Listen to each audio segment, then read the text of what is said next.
Hello, everyone. I'm Satsangat, astrologer, and I'm here to share with you everything I discovered about the eclipses for this summer.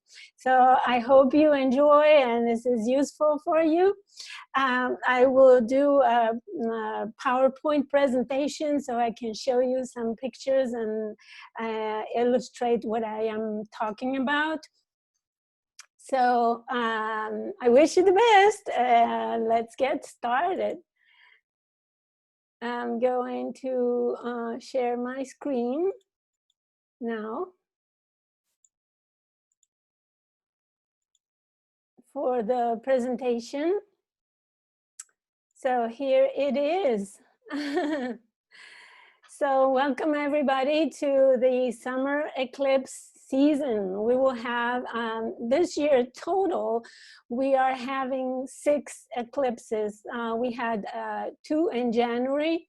We will have 3 in the summer and 1 in December.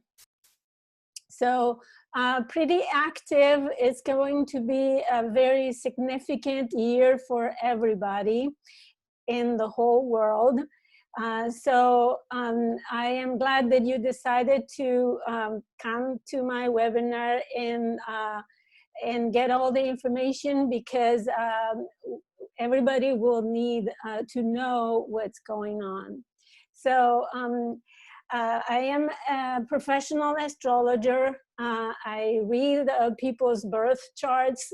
I also, you can follow me daily on Instagram, Facebook, MeWe, Tumblr, and I also have a blog where I write articles, a YouTube channel. And here on the screen, you have the names of all the places where you can go and read me or watch me. I also teach Kundalini Yoga. I also have a YouTube channel to teach that. So I hope you keep in touch with me and up to date on all that is going on in the sky. So what is an eclipse?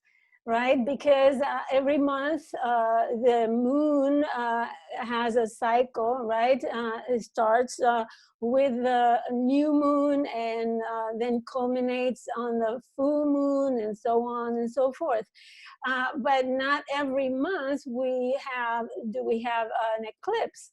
So here is a little bit of astronomy for those of you who are not familiar with this event.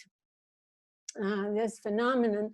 The orbit of the moon around the Earth intersects in 2 points with the sun ecliptic, or the imaginary line that the sun draws around the Earth, right? And I said imaginary because we all know that it's not the sun orbiting around the Earth, but that's our perception from the Earth perspective. So the intersection of those 2 orbits, the moon and the sun, forms 2 very important points that are called the lunar nodes. And the lunar nodes are the north node and the south node. In ancient Oriental astrology, they are known as Rahu, the north node, and Ketu, the south node, and there is a whole myth about that, which is very interesting. If you like to explore that, I encourage you to do so, because it brings a lot of meaning to the nodal axis. The nodes are considered karmic, or meaning that they bring to us in our chart fated events. They seem to be out of control, but in fact they mark our soul's evolution, and they work very subtle in our lives. They mark what we bring from the past life and what we are supposed or we designed to have as a purpose in this life. So if you like to find the purpose of your life this time around, I can read your nodal axis in your birth chart, and that's how I can give you information on how to follow your path, your personal path. Okay, so as you can see here, we have the north node, the ascending node, and the south node here. So what happens is that when the three bodies are aligned, the sun, the moon, and the earth are aligned, then we have a solar eclipse. In this case, the moon will be in between the earth and the sun. When the three bodies are aligned the other way and the moon is on the other side of the earth, then we call this the lunar eclipse, because the earth in the middle will eclipse the light of the sun reflected on the moon. And we usually see, if it is at night, for example, it's easy to see the moon darkened. It has kind of a reddish color, which is a reflection of the earth light reflected by the sun, of course, on the moon. So that's why it is obscured. So the moon needs to be aligned with the nodes of the moon, her nodes, in order to have this eclipse, any eclipse. So the moon should be close about a maximum 18 degrees apart from the nodal axis. So that determines the closeness to the nodes will determine if the eclipse is total or partial, penumbral, or umbral. So that is the degree of coverage, right? The shade of the moon. And you can visit this website here, timeanddate.com. I'll give you at the end in the bibliography, I will give you the website. Well, this is the website, and it has a tab that is eclipses, and you can see all the astronomy of it. It's very interesting, and you have how do you say this, interactive images where you can see how it works. So this is very interesting to know. Okay, so what is a lunar eclipse in astrology? So first of all, astronomically speaking, it is the opposition between the sun and the moon. So the sun represents our consciousness and the moon represents our unconsciousness, our gut reactions, you know, and even the psychic conditioning that we have in order to, it's the conditioning that we bring from the past. So it is a full moon on steroids, meaning that the power is higher at this time because of the eclipse. So the closer to the nodes, as I said, the more intense. And it is the meaning is uninterrupted awareness, a revelation of a full manifestation of an issue in general. For example, right now, the season of the eclipses has already started with the new moon in Gemini that just happened on May 22nd. And it will go up to July around the 20th when we have the end of the window, and the eclipses will be in between those lunations. So it's a full moon in this case is the maximum potential of the lunar cycle, and it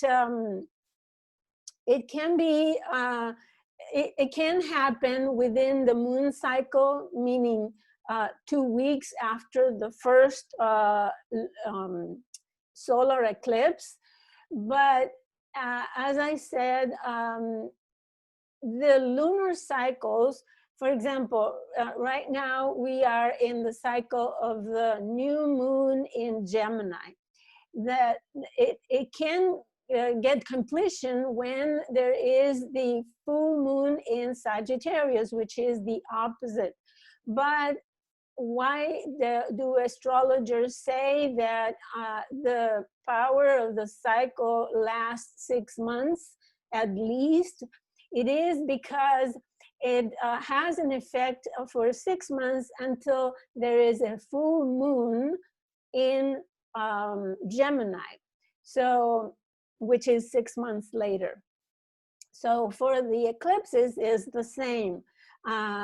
So they can get fruition during the next 2 weeks, and also they could get fruition within 6 months or more, right? It could last. Some astrologers say that, especially ancient astrology, talks about the lasting effect of an eclipse could be as many years as the duration of the actual eclipse. For example, if it is 2 hours, then they say it could last 2 years. But we are always under the effect of a previous eclipse season. So at this point of the lunar eclipse, decisions or actions are needed. When the situation comes up in full light, then there is a time for change, usually abrupt change. The effect is according to the zodiac houses where the eclipse falls.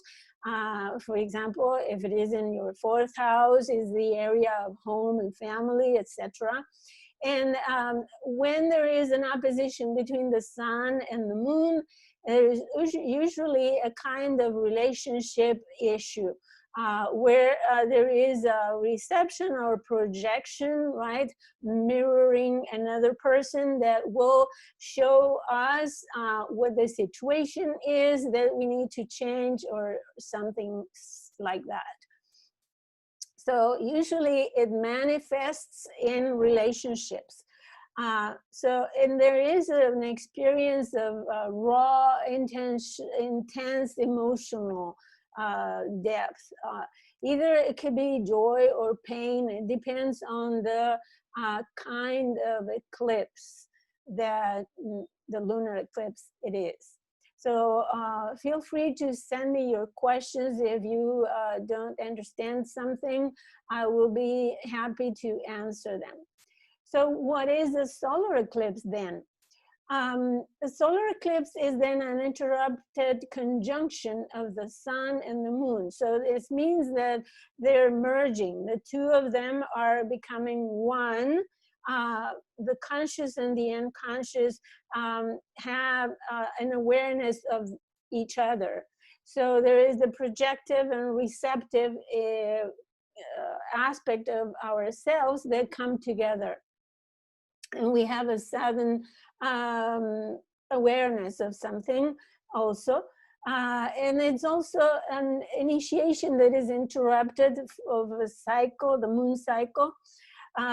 We may feel a low level of energy, for example, And usually it is an initiation of something related to, or a special attention or focus on the affairs of the house where it falls. So we become aware of something that very intensely, right? In general, is a time to prepare for launch of new projects or new events or something new in our lives. And in general, if you are to start a business or start something new, it's better to do it 3 days after the actual moment of the solar eclipse. So the moon is little visible, right? So there is, with the solar eclipse, there is a sense of renewal, rejuvenation. It sets up the energy in motion for something new. And it could be comfortable or uncomfortable. That depends on what kind of solar eclipse it is, as we will see next. So what do they mean? They mark steps in the soul evolution. As I said, lunations in general help us to go through cycles of emotional engagement and awareness. But eclipses really is like they give us a jump in evolution. They give us either a cleaning of things that we don't need anymore, or revitalizing our energy, or they in general, they demand change. Why change? Because we need to rebalance something in our life. So we either need to leave something behind, or we need to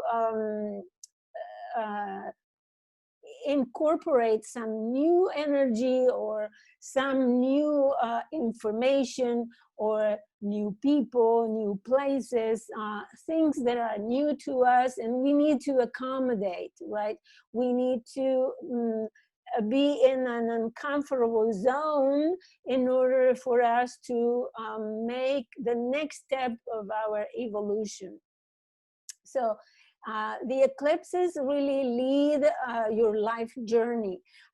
It's like the points of the hours in the clock. They are telling you to, okay, you need to do this. The next is that thing, and next and next. They run clockwise on your birth chart, meaning that they go reverse from the evolution of the revolution of the planets, and they repeat over time. So if you study your life history through the eclipses, there are ephemeris that you can find the dates of the eclipses in the past and where they have happened. Then you will see a repetition of some themes that are very important for your life. So it's very interesting to learn how those themes have been evolving, like in a spiraling, progression in your soul's evolution. So meaning that the first eclipse at that point in that place has brought a certain situation. Then the next one, for example, 10, 20 years or more years at the same spot, you have another event related probably to the first one, but at a higher level. And that's the way you see your soul's evolution. It's super interesting. So the effect lasts a long time. As I said, the rule of thumb is about 6 months to a year for the strongest effect, but they may have a lasting effect as 18 years or more. So, and as I said, the repetition of those themes can be um, like a progression in your evolution. They can have an effect, especially if they conjunct, oppose, or square a planet in your chart. And we use 3 to 5, maximum 5 degrees of orb, meaning that the conjunction should be within that range.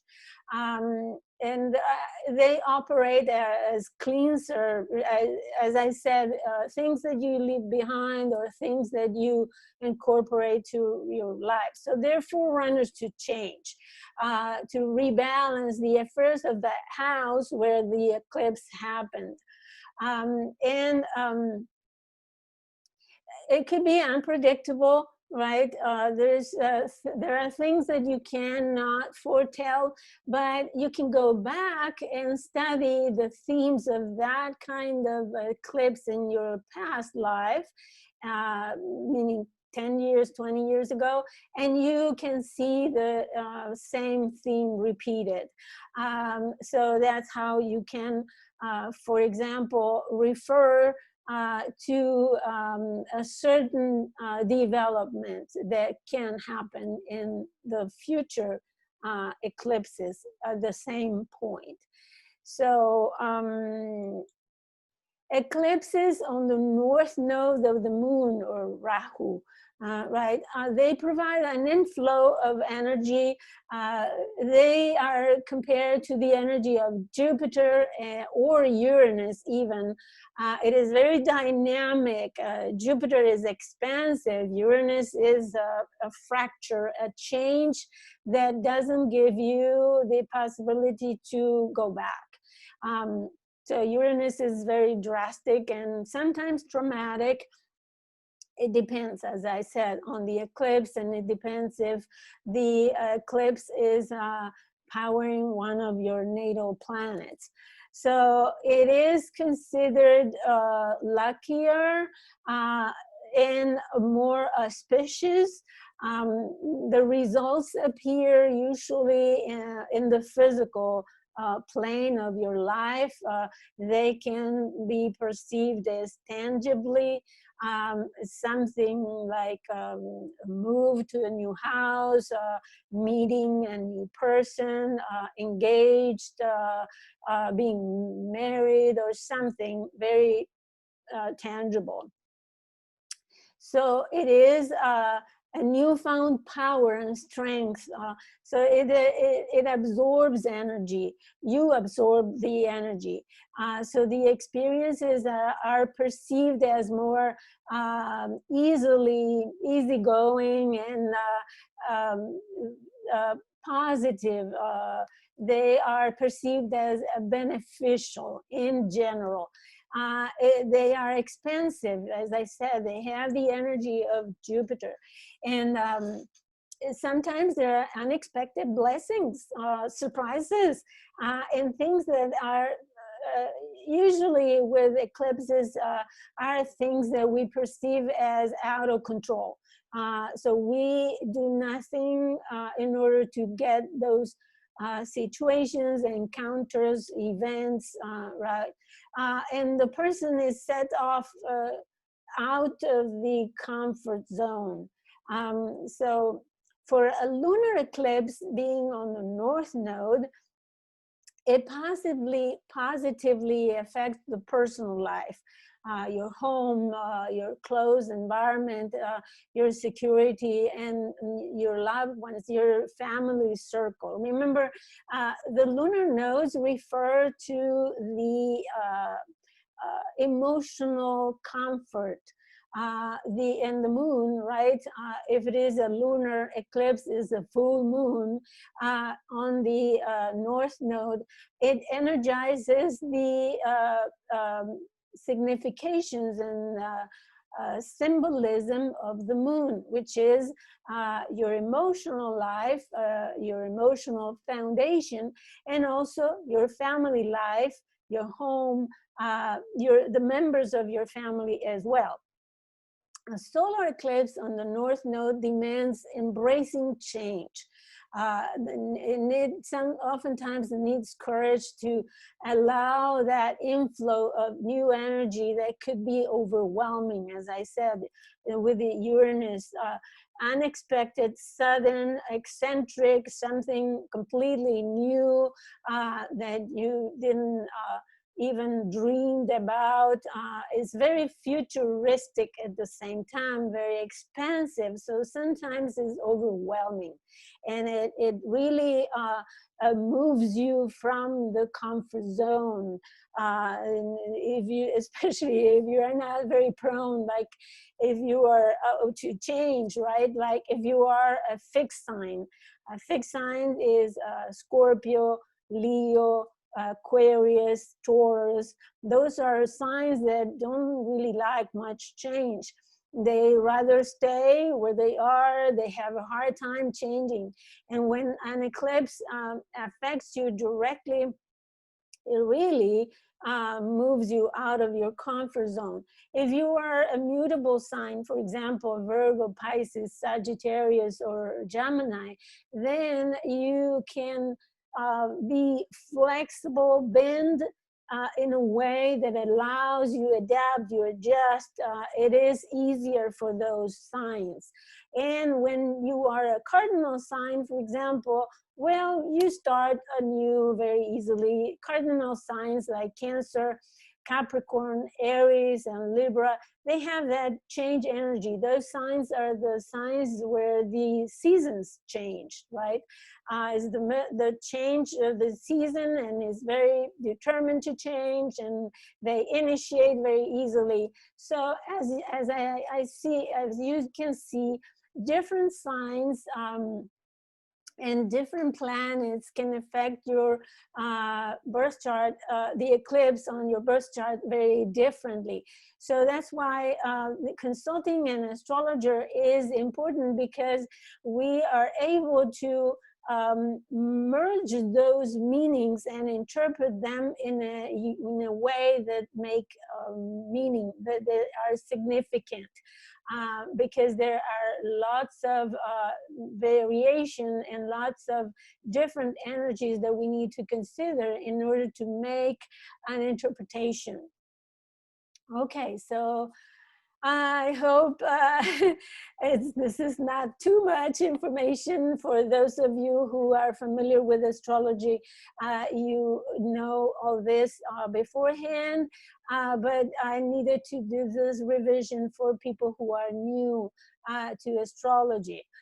So an eclipse on the south node, for example, you see on this picture, the leaves, the autumn leaves. Usually it's something that we are to leave behind. So the south node acts as an outlet to release old energy. It is outdrawing force that pulls things out of your life because they are not useful anymore. You should leave them behind, even if you are very attached to those energies. So that's why the eclipses on the south node are very good for us to be able to abandon habits or people, places, situations that are not good for us anymore. And sometimes they are very drastic, and they erase things from our life. Of course, again, it's not comfortable all the time, but that kind of energy compares to Saturn, right? Saturn disciplines, discriminates, separates. Saturn puts limits. They tell you, well, up until now, no more. You need some discipline here, and you need some organization. And also the Neptune energy. Neptune dissolves, disintegrates, erases. So that's how the eclipse on the south node works, by removing things, So they are felt as restrictions, dissolution of things, difficulty, right? Lack of vitality as well. You may feel drained during the eclipse, drained of energy and motivation. They are in general perceived as negative, detrimental. You're losing something and you don't feel happy about it. So it is the end of a cycle. And of course, as you end one cycle, is always a preparation for a new phase. So for example, you are, a partner leaves your life, then it is an empty space that is prepared for another kind of experiences in your life. So even though if you lose something, every empty space attracts more energy. So you need to let it go, detach, and surrender to that loss or whatever it is in your life, in order to make space for the new, right? So it may cause identity crisis because as you let go of a part of yourself that is not good for you anymore, then you find yourself anew. For example, you feel like you need to be something different that you didn't know. You don't know what it, so it is like the fear of the unknown that comes up. So a lunar eclipse or a full moon on the south node demands to let go of an old emotional habit pattern, people, things, as I said. And this could be felt as painful, right? You need to surrender to someone leaving your life, for example. But it also could be in a relationship that is not the person leaving, but something in the relationship is removed, right? Some habit could be removed, and then you are set off for a new thing, a new kind of relationship within the same, with that same person, right? So a habit pattern that is ended, and some new things come up. A solar eclipse with a south node demands for us to surrender something or someone in order to begin a new phase.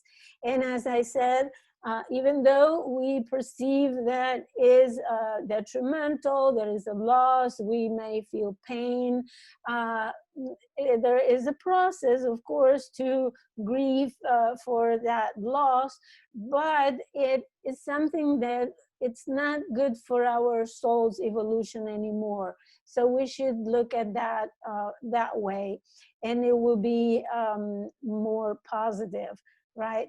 So, but there is a process of grief. There's also, of course, we are emotional human beings, and we grieve things that leave our life. Okay. So, as I said, if you have questions, feel free to, if you are attending this webinar in the premiere, write them on the chat. I will be present answering questions. If you watch it later, you can always email me. I'll leave the contact information in the description box below, so you can contact me with your questions. And if later on you decide that you'd like to have a reading for this eclipse season, you can always contact me and I'll do that for you, okay? So let's start with the June 5th lunar eclipse.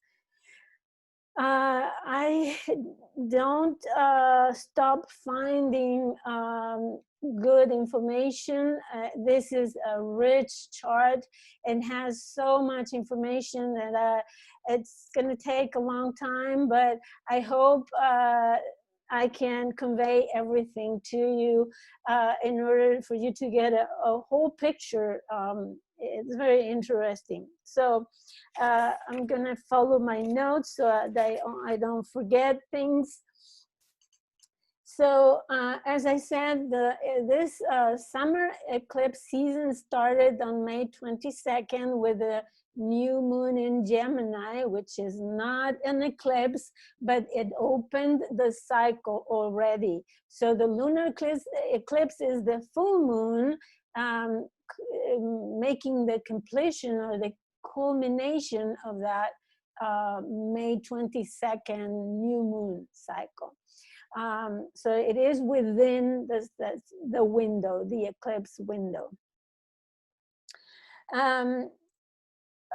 This is not a total eclipse, but it is penumbral. However, the nodes are within a certain distance, right? The north node is at 28 degrees, no, 29 degrees of Gemini, and the in Sagittarius, of course, the south node is at 29 Sagittarius, and the full moon happens at 15 degrees of Sagittarius.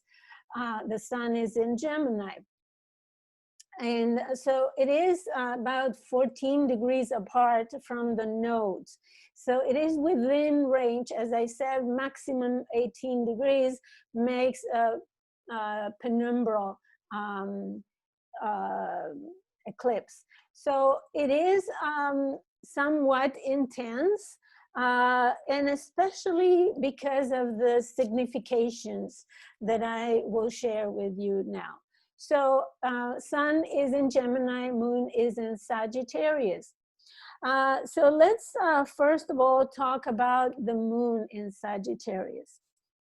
So as I said before, this eclipse is on the south node. So what are we leaving behind? Moon in Sagittarius is very optimistic, and it has confidence, confidence in life, trusting that life will be good to us. There is no problems, and we are with the moon. People who have moon in Sagittarius, for example, love to go on adventures and exploration and travel, and they feel comfortable, emotionally safe by doing that, and they love being expansive. They feel super comfortable talking about their beliefs and their ideologies, and looking for answers also for their reality. Like, but what happens with the new moon, an eclipse, full moon eclipse on the south node, all of that optimism is to be left behind. And we need to take a look at our beliefs and filter what is it in our beliefs and that we need to leave behind.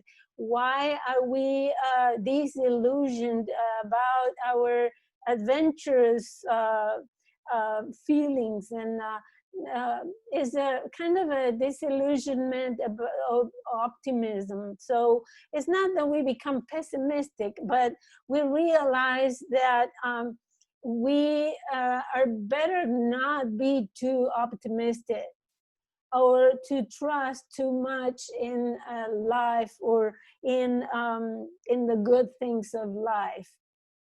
And if you see the situation that we are living now, governments and people are opening up, coming out of the isolation with great confidence. I have seen, for example, news about people gathering by huge amount of numbers in beaches, going on vacation, going on adventures, and having gatherings, for example, religious gatherings. And this is not what this eclipse indicates. On the contrary, this eclipse indicates that we shouldn't trust that kind of things because they will backfire. So this eclipse, this lunar eclipse and Sagittarius indicates that the comfort that we may find in the adventures and going out is not what is helpful to us at this time. So there is this sense of anxiety and hyperactivity that is felt right now, but we need to accept the hard reality. So you may feel disillusioned about that expansion, and they could come as a great shock. So if you are, for example, denying the fact that there is a virus creeping up on us, or that there is a problem, and you say, no, there is no problem, well, you're up for a great shock. With this kind of eclipse, we can receive a bump on our head to realize that the reality, right? I'm not trying to scare you. This is what the eclipse indicates. And I will expand that meaning more, so you understand that it's not one signification on the chart. It is supported by the rest of the chart. So the ruler of the or the Sagittarius is ruled by Jupiter. That is the ruler of this lunar eclipse. Jupiter, and Jupiter is in Capricorn together with Pluto, in conjunction with Pallas Athena, another asteroid. So Jupiter in Capricorn, I have an article about Jupiter in Capricorn in my blog, and I analyzed this in very close details, which is not what Jupiter or Sagittarius likes. But Jupiter in Capricorn is restricted. Everything, the archetypes of Jupiter are restricted in Capricorn. It is the sign of Jupiter's fall. See, Jupiter loves expansion, adventure, and the world vision, going towards the horizon all the time. And what is Capricorn? Capricorn is mountains, walls. It is cold. It puts limits. It separates. It says, you come up to here, and here is a big wall. See? The wall of China, the wall of Texas, the wall that they're building in the border, right? So Jupiter goes as far as Capricorn allows it. And what does that mean? Is that, again, this is confirming the meaning of what I just described about the moon in Sagittarius. We are to be limited in our beliefs. Our beliefs may want to go unbridled, towards the horizon. Well, this is not what it's showing this chart. Our beliefs should be contained within certain limits. Our adventure should be contained within these limits of Capricorn. And another thing that will apply for the following eclipses as well, because these slow moving planets don't move that fast.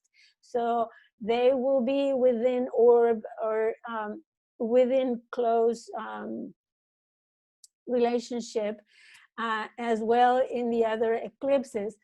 Jupiter is about to conjoin Pluto, and this conjunction happens about every 13 years or so, and every time they conjoin, there is this a sense of they make small things become big. For example, it is associated with the discovery, the invention of the microscope, the telescope, and they can also make big things become small. So we may think that the virus, it is very big, or we may think that going out on vacation very far away and going for an adventure, our vision of the world is small. So as I said, there is a distortion of the proportion. And Pallas Athena, just a second. Pallas Athena gives us this sense that we need patterns of behavior straighten up. Let me see. Here I have the notes for Pallas.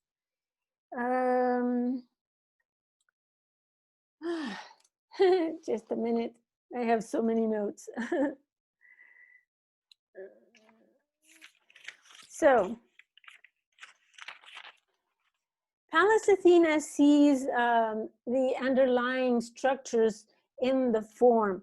It shows the healing structures in the body. So it also demands fairness and discipline and wisdom. So Pallas Athena was the daughter of Jupiter, Zeus, right?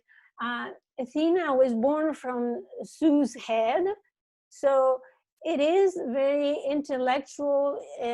She uses reason, logic.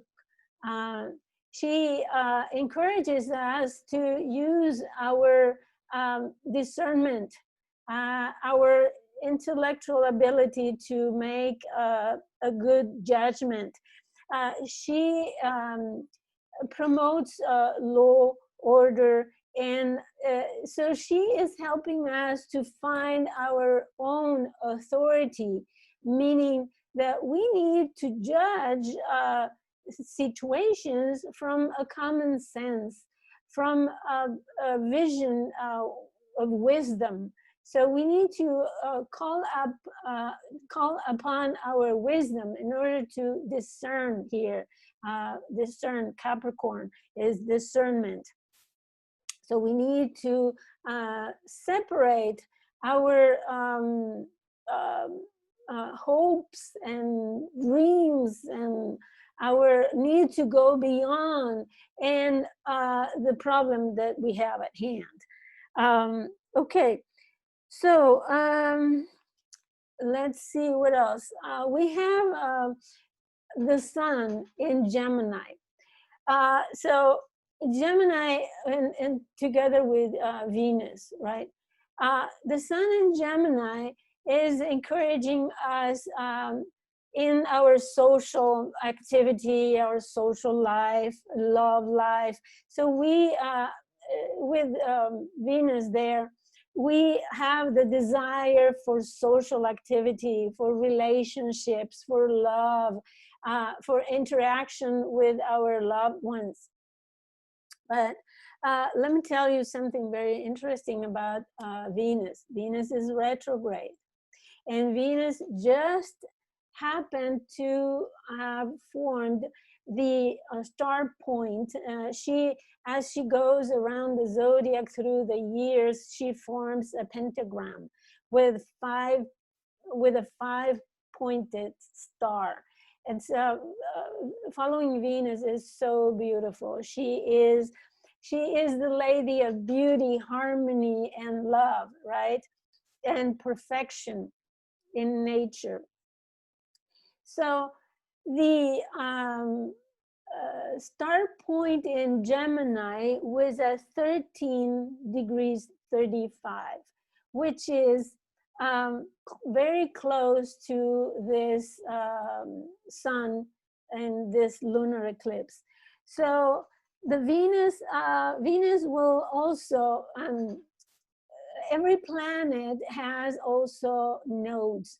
And Venus have a north node and a south node. And what is unique about Venus is that her nodes conjoin. The south node and the north node conjoin 2 times a year. One time in Gemini, one time in Sagittarius for centuries, because the nodes don't move too much in hundreds of years. So for our lifetime, they conjoin in Gemini and Sagittarius. And what is very interesting is that on June 5th, the nodes of Venus are about to conjoin at 15 degrees 44 minutes in Gemini. So the sun is sitting on that point on June 5th. The exact conjunction of the Venus nodes happens 2 days later on June 7th, but the sun is already highlighting that conjunction of the nodes. And what do they mean? The nodes of the moon conjuncting mean that all the karma for our love relationships in the past are coming to a point where there is the end of the cycle and the beginning of a new cycle, new karmic cycle in love. So you may feel that your previous love relationships and even social relationships in general is coming to a close. And there is something new, right? A lunar eclipse is a culmination, right? And there is something new brewing within this eclipse in love relationships and social also. So, and this is not all. June 3rd, 2 days before, was the conjunction of Venus with the sun. This marks the point, the star point of Venus. That's how the conjunctions with the sun determine the star point of Venus cycle. So what happens when Venus conjuncts the sun, she becomes invisible, right? Because under the sun rays, we're not able to see Venus. And Venus will be invisible. She went to the underworld, as we say symbolically. And what happens is that now she is becoming a morning star. And with this kind of energy, Venus has, because Venus has different personalities according to the place where she is in the zodiac, right?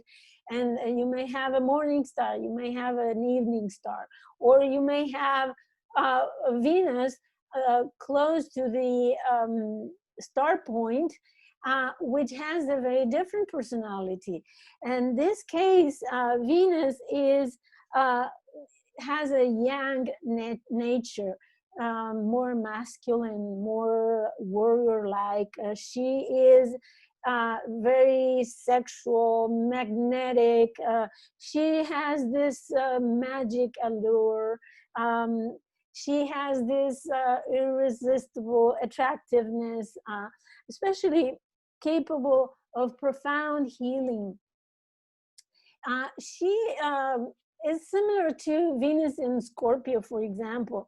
So she has this creative powers that makes her very assertive, even aggressive, and a little bit compulsive and jealous, right? So it is more so now because she is square Mars. So as well as the eclipse is square Mars. I'm going to talk soon about that. But what happens with this kind of Venus is that we are kind of pushed in love and in social and even financial affairs, because Venus represents all those, our desires, our needs to feel happy and to enjoy life. So we may feel more driven to buy things, to have love relationships or affairs. We may feel this impulse, and that's what brings us to the adventurous spirit that we feel these days. But Venus is retrograde as well. So if it is something new that is brewing in love, finances, or social life, so take a step back and wait, especially wait until Venus goes direct. Why? Because with this wild Venus, you may be drawn to things that are not usual for you. You may, for example, want to change your looks and have a haircut that is completely different from what you're used to, or become or fall in love with someone who is completely foreign to your usual attractions, right? Or someone who is very different and very eccentric, for example. So maybe, or maybe not, when Venus comes direct and you come back to your normal desires and attractions, the taste may change, and you may find, oh, what haircut have I done? Oh, how horrible this is. Or you may, for example, realize that that person that you fell in love with is, it's not desirable for you anymore. As I said, it may happen or may not happen, but you may see a different kind of taste once Venus comes direct. So enjoy your life, but be aware that your taste might change later on. I hope I explained this well. Okay, so next let's move on to this. As you see here, here is the sun with Venus. Here's the moon in Sagittarius. There are red lines going to here in Pisces, where Mars is conjunct Neptune and Ceres. And this is the next what I'm going to describe. Sorry about that.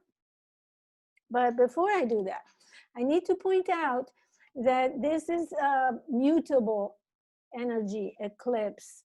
Why do we say that? Because it is in mutable signs. Flexibility predominates. We have Gemini, it's a mutable sign, Sagittarius, Pisces. And we have this empty leg in Virgo. So what this means is that there is an adaptability necessary in this eclipse. We need to be flexible and adjust to different situations. And the empty leg usually shows a place where we find balance. Because as you see, a T-square is like a three-legged table, not very stable, right? It may fall anytime. So where we find the balance is in Virgo. And what is the archetype of Virgo? Discernment. Virgo is the time of the year when we are harvesting. If you remember, the symbol is a lady with a wheat bunch in her hand, and she is separating the shaft from the wheat. This is very symbolic of Virgo, discernment, separation, what is good and what is not good. So this is the place where you will find what you need in order to solve this tension of the opposition and squares to Pisces. Discernment. Remember, the key word for this solution is using discernment. Okay, so let's analyze Pisces. Pisces is the sign of your dreams, your imagination, your spiritual life, right? And with Neptune transiting there for about 12 years, or 13 years. I think it's coming out of Pisces in 2025. It entered Pisces in 2011. So if you had planets or points in Pisces, you have felt it. And you will feel it in this eclipse as well. If you have angles there, or if you have planets there. Okay, so the eclipse is exactly square, almost exactly squaring Mars here, sandwich. 5 degrees away from Ceres, 5 degrees away from Neptune. And what does that mean? Okay, so Mars is the warrior, is your actions and your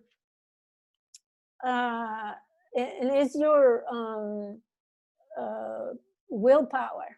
How you point the arrow to things that you want to achieve. It also represents your work. So this is called the midpoint between Neptune and Ceres. And this is a very powerful configuration. When there is transits to midpoints, is very, very powerful. It is stronger than normal transits. So under under other circumstances, I would have talked about, for example, a tsunami, which is action or aggressive waters. Pisces is associated with the ocean. I could have talked about a battle in the ocean, shipwreck in the ocean, or the need to rescue people in the ocean, caring for victims of tsunamis, for example, or also as it happened with the square, when the Mars was in the last quarter square to Neptune, there was a gas explosion. I think you may remember a few months ago, and don't remember the date exactly, but there was a gas explosion and very many victims of it. So Mars with Neptune is not a good friendship. unless you are dedicated to spiritual practices and rituals, for example, meditations that are very active, or you know, spiritual practices that need physical engagement, or a charitable work. For example, when you go and distribute food, for example, for the poor, or you do something physically active, but is charitable, with no earns or a profit for you, or you do a spiritual practice that is very physical. So there could be now, within the situation and circumstances that we are at, I could, let's say, foresee stronger virulence of the virus, also active mutation of the virus that requires extra care for the sick, or different kind of care for the sick.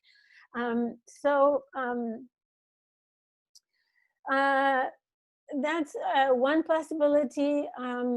You can actively use this kind of energy, as I said, with spiritual practice that is physically active. Yoga, for example, Tai Chi.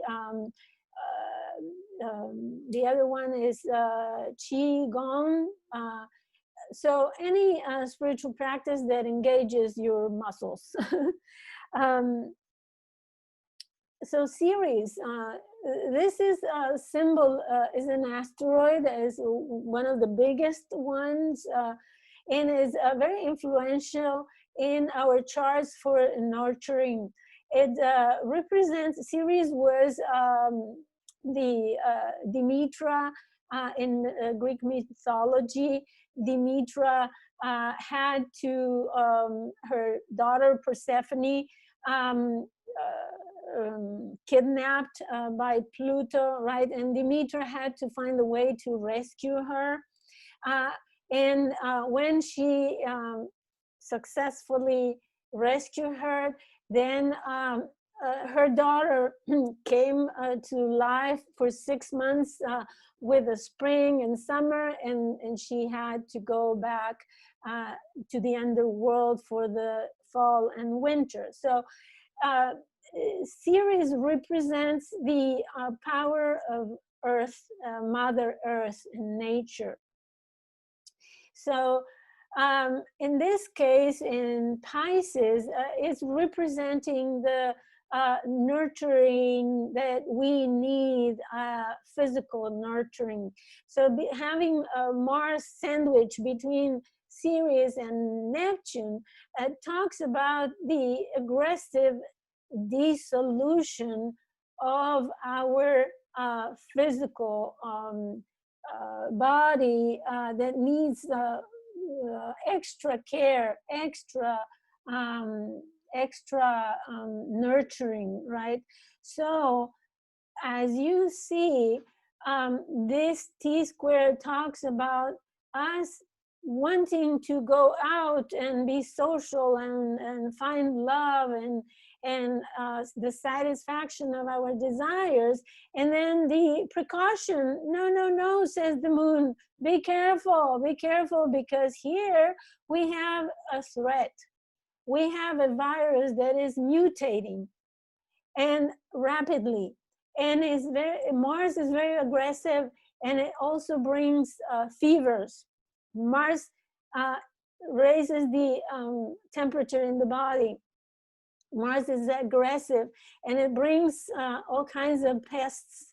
So there might be this virus mutating, or there might be another illness coming. So I think the message is very clear.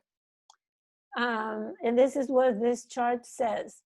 There are other significations that support the same idea. And let me go to them.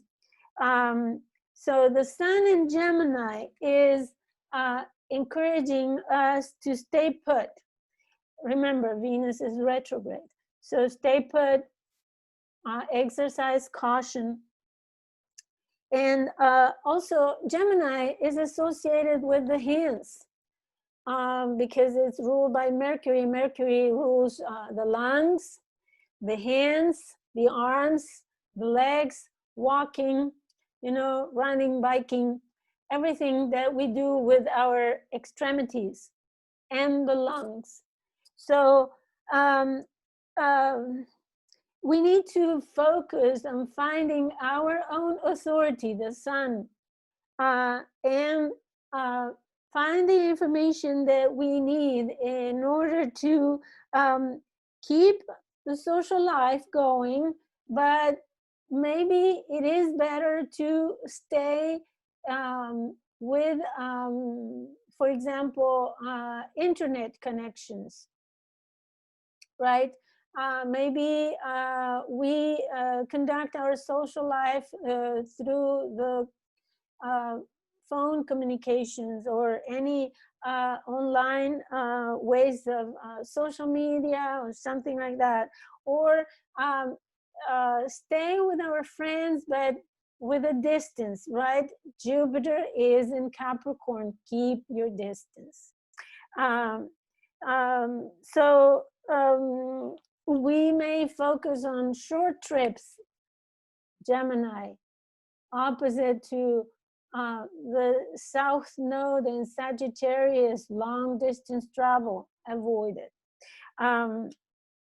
And Mercury, the ruler of the Sun and Venus, or the ruler of Gemini, is in Cancer.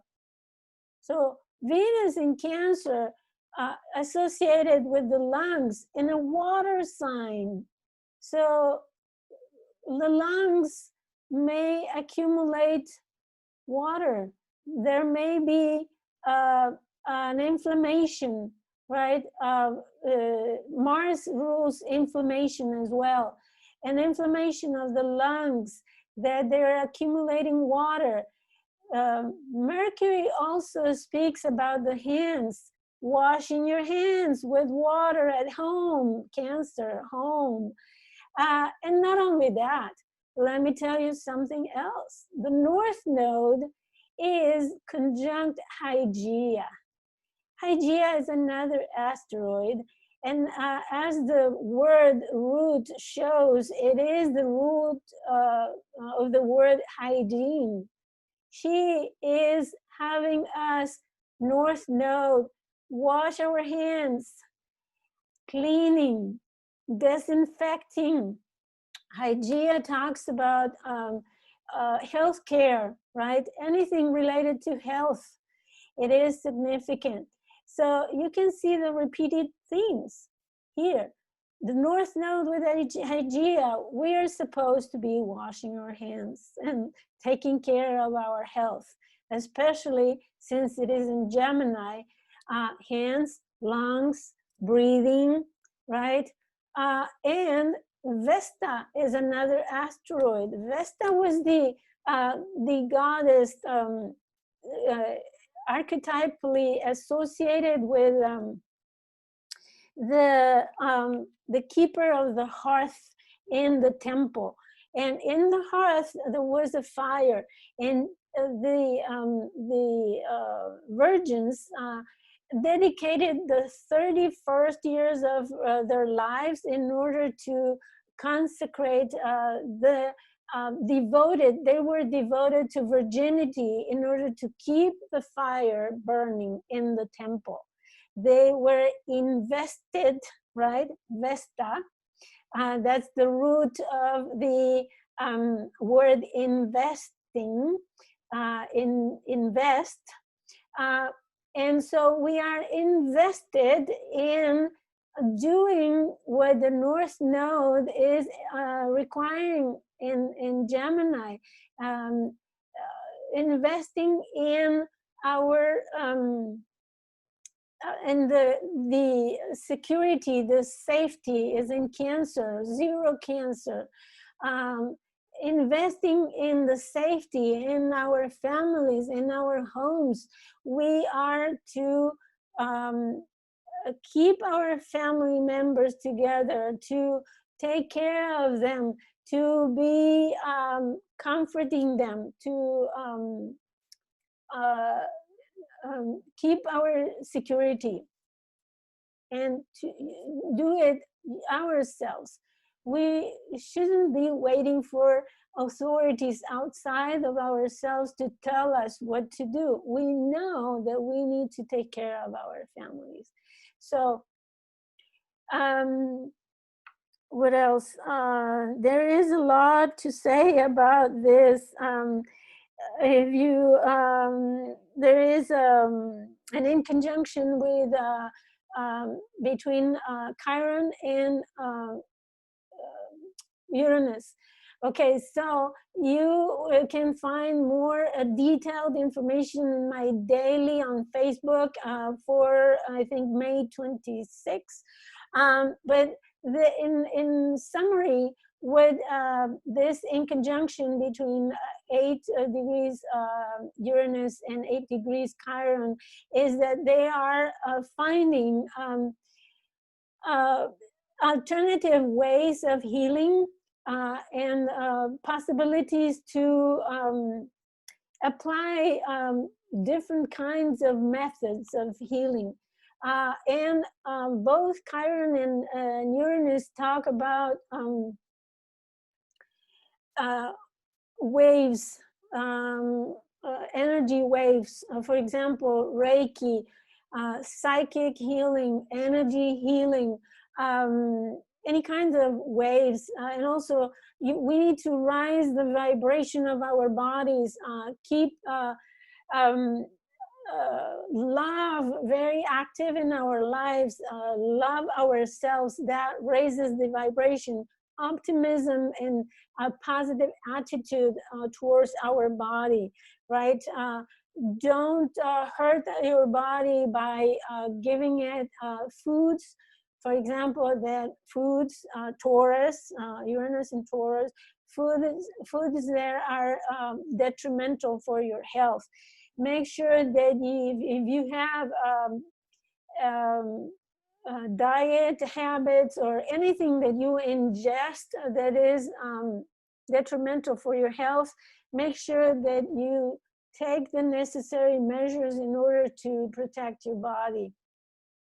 And if you have addictions, for example, that will be detrimental in with this configuration. So I talked about all these. I have to say a word about Aries square, Pluto square Aries. And this has been active for a long, long time. In fact, it will be active up until the end, beginning of 2022. The square is on and off, but within 1 degree orb for a long time. Last time the square was exact was 23 degrees on January 26th. And it was active during the time of the, the assassination of the prime minister, Iranian prime minister, Soleimani. And also it was very close to the date when the Iranians retaliate. And let me explain what this square is. So it is, it correlates with a rebellion. Aries was the goddess of discord. She was the goddess of the golden apple, that she threw the golden apple to the table where the gods were feasting because she wasn't invited. She hadn't been invited. So she was resentful. She was not one that was allowed to participate of the feast of the gods. She was left out. and she was resentful, and she delighted on the later Trojan War that was super cruel, and she delighted on the cruelty because she had been left out. So what is representing nowadays Aries in Aries, in the sign of Aries, and she was mythologically, she was also the sister of Ares, Mars, the god, Mars, the god of war. But she was worse than Mars. She was horrible. Anyways, what happens nowadays is that she is associated with the archetype of those people who are left out, who are those, for example, people who don't have food, don't have shelter, people who are unemployed, for example, people who are suffering need because of the greed of the big ones, the greed here, Pluto. Pluto is the riches, the resources of the earth. In Capricorn, they are the corporatocracy, you know, the riches of the world only retained or held by just a handful of people that are, because of that, governing the world and depriving the common people from what they essentially need. We don't have to go far to look at refugees, asylum seekers. I mean, Yemen has millions of refugees stranded there, probably with very bare minimum essentials, food, shelter. They are living under tents. And there are millions and millions of people who don't have water, you know, potable water, water they can drink. People who are persecuted by gangs, cartels, by war. There are millions and millions of people who are left out of the necessarily basic survivals, right? Uranus here in Taurus. So this anger, this need for freedom, we see protests in Hong Kong, for example, and other places of the world. The media don't report all the rebellions that are happening in the world, but there are many other places where there are rebellions. Why? Because people are struggling to survive. People are dying more of hunger than of the virus, of any illness. They are starving in many places, and that's the rebellion of people against the powers that be, Pluto.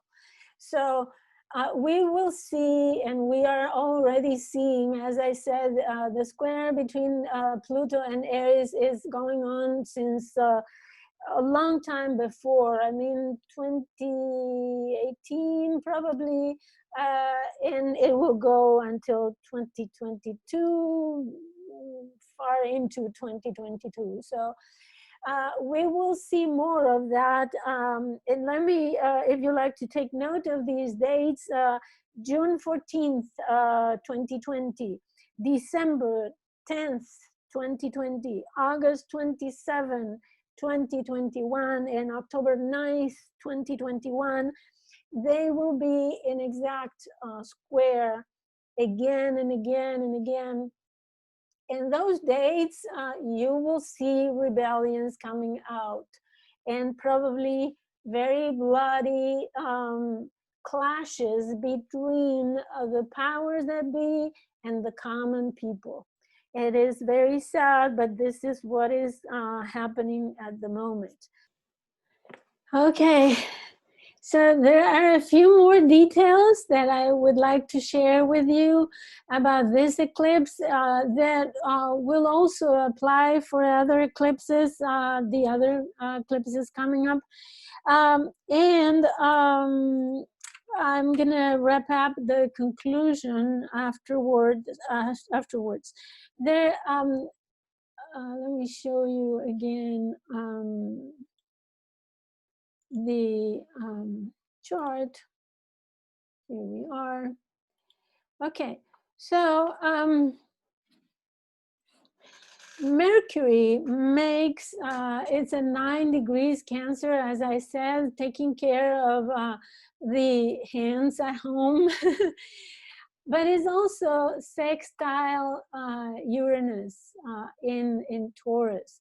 And what that gives is maybe we hear unexpected new information about the future regarding the virus, or regarding it could be about the lungs, or some scientific new information that could be helpful at this time. Because it's a sextile, it's a soft aspect, it's the opportunity to find a new technology, or a new scientific experiment, or maybe a new scientific study that gives good results, and they find some new information that can help us with the health, taking care of the health for the lungs. And it can also Mercury in another thing that we need to consider about Mercury here, it's already within the shadow of his retrograde. It will turn retrograde at 21 degrees about Cancer, and it will go back to 5 degrees Cancer. So it is now at 9 degrees direct, but Mercury will come back to this point later, when it is retrograde, and later on when it is direct again. So we could expect to review whatever information that we, unexpected Uranus, that we receive now. We can expect to have a review and a review again. So something else that is usually I don't use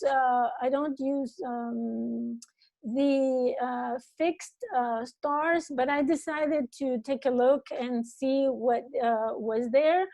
And there is a very significant conjunction of the moon with the fixed star called Ras Al-Gheti.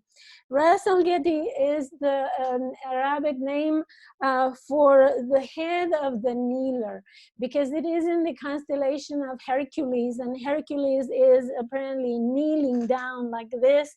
And it is this star, Ras Al-Gheti, is on the head, or above the head of Hercules in the constellation.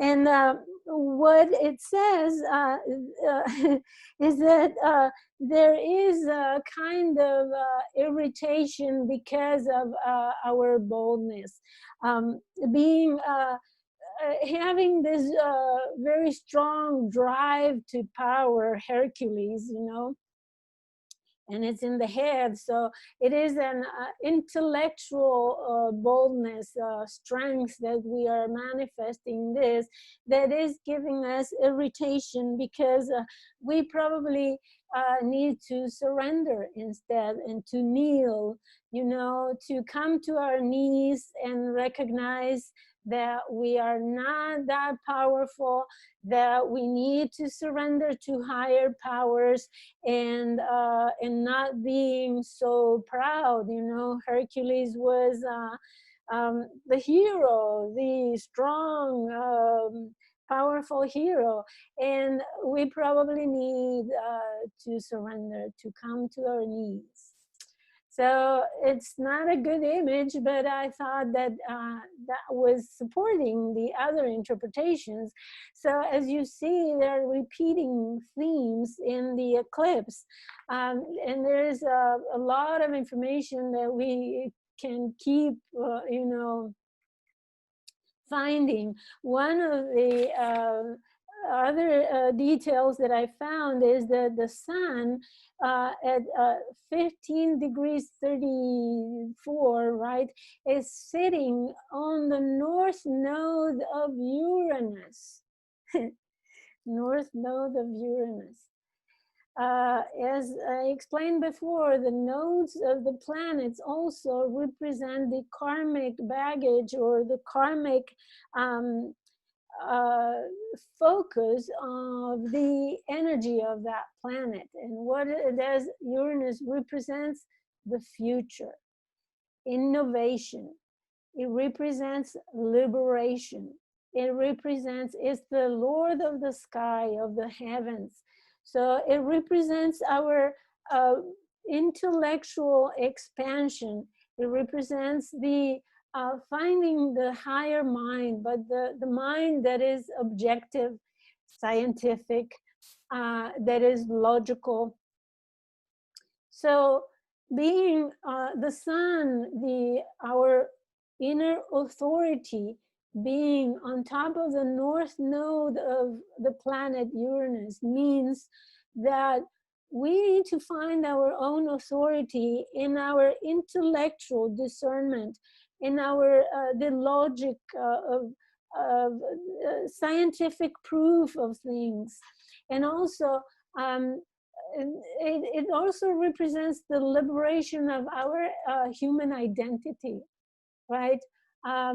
Uranus is vibration, electromagnetic power as well. It is the Lord of the light bulb, when the thunder comes, there is a light that strikes the earth. And is the sudden insights, that intellectual insights that we can have. So it talks about our core identity becoming aware of the truth, a higher truth, a truth that is indisputable true. And all of a sudden, like in a fracture,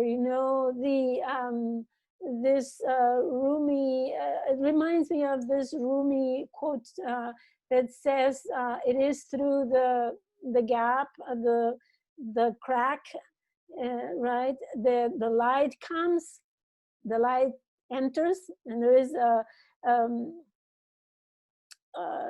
this singer Cohen that sings that song. So it is through the crack that the light enters. So our core human identity is about to be stricken by the light of the intellect.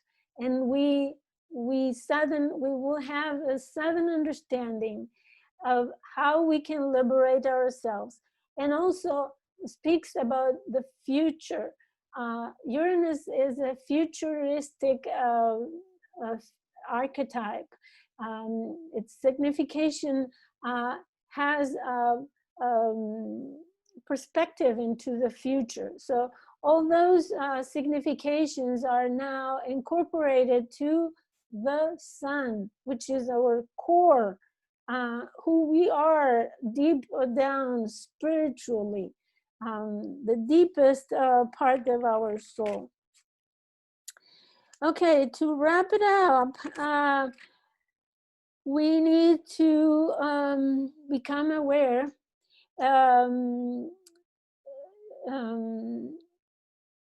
accept that we are wounded, Chiron, and that our wound is in our bodies, Taurus, Uranus and Taurus.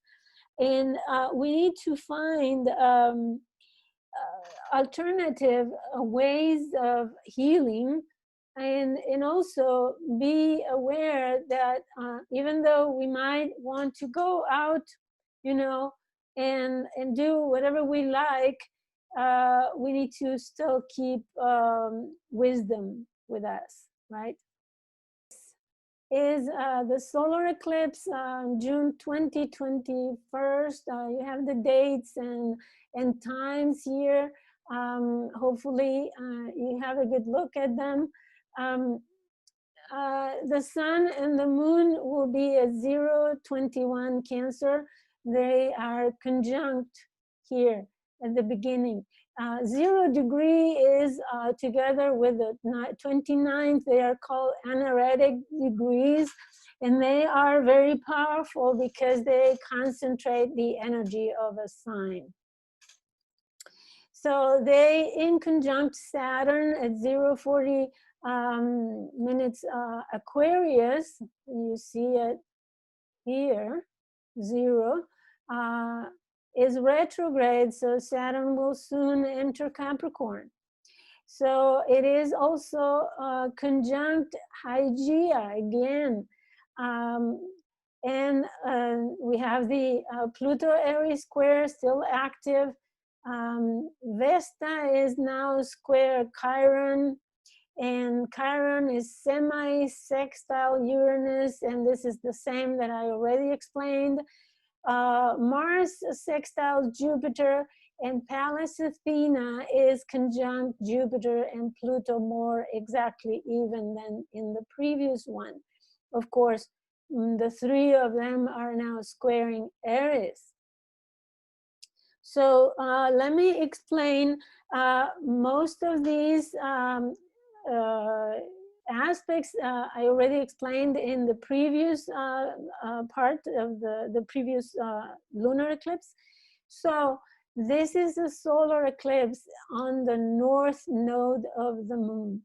The north node is just less than a degree apart. And what this makes is a total solar eclipse, meaning that the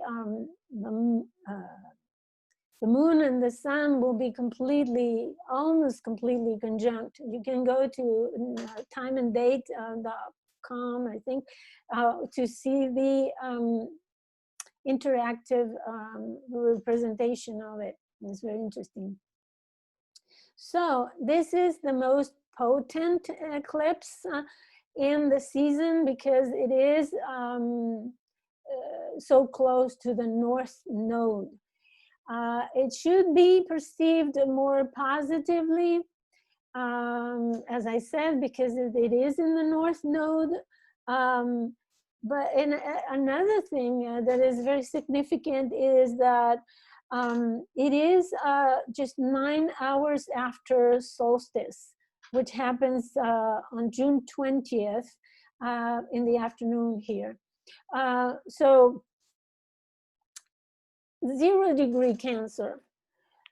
What we need to understand about this is that it is the change of the season, is a cardinal sign, and it represents change. We enter the summer, and that's what the solstice means.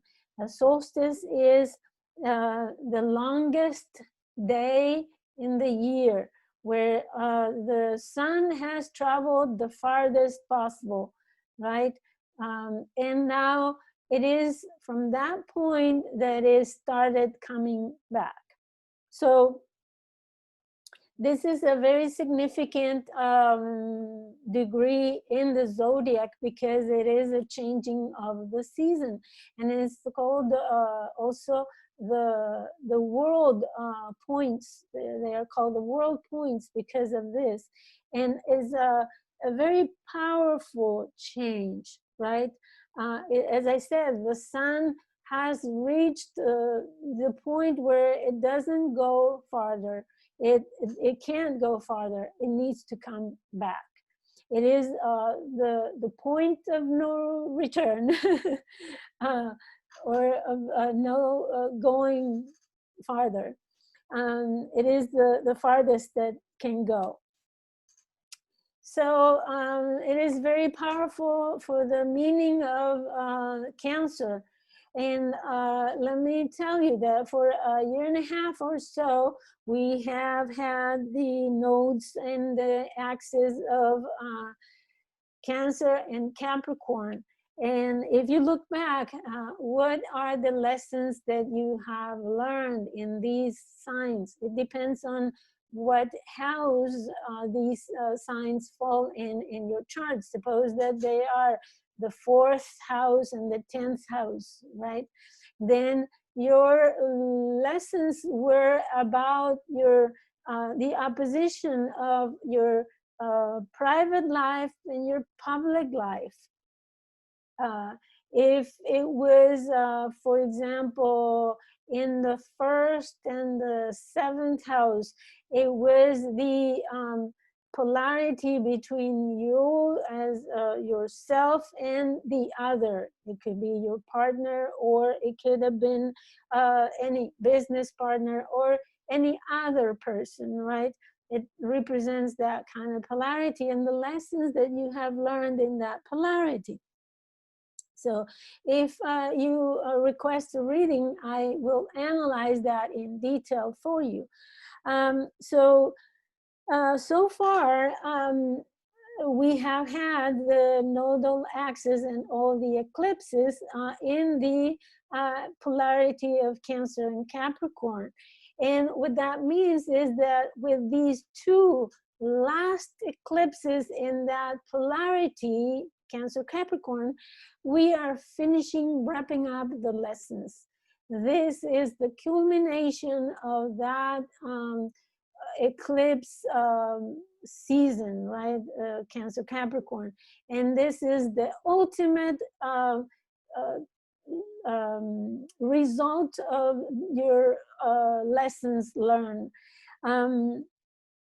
So pay attention of what happens during this solar eclipse and the next lunar eclipse, July 4th and 5th, because those are the ending, the book end of the season.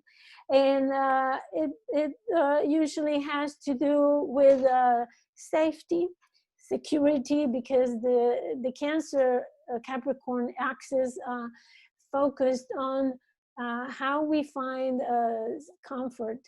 Where is our emotional comfort, safety, either in the public life or in the private life, right?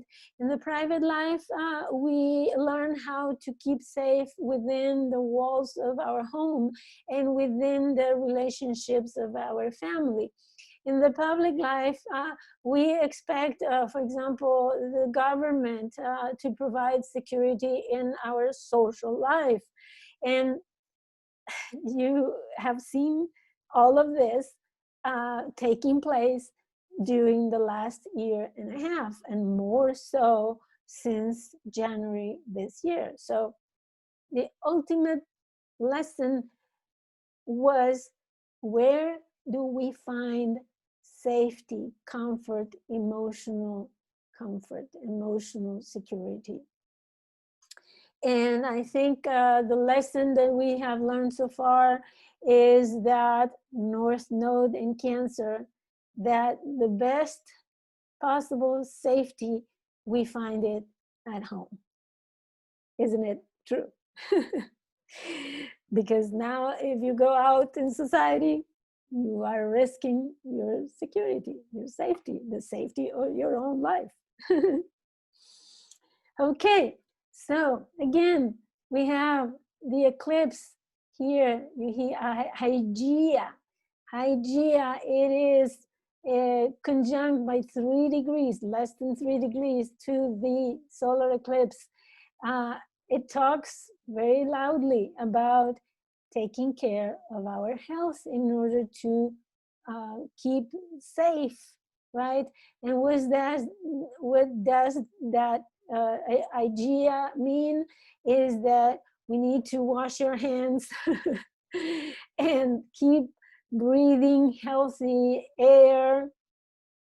You may, for example, have decided to buy an air purifier for your home to get rid of bacteria, viruses, and other pollutants, for example, allergens in your home environment. When you go out of your house, you wear a mask to protect from the air outside and things like that. So, and if you get sick, well, you will need help in the hospital, right? And you'll be taken care by people, cancer, who take care of others, right? Like nurses and doctors.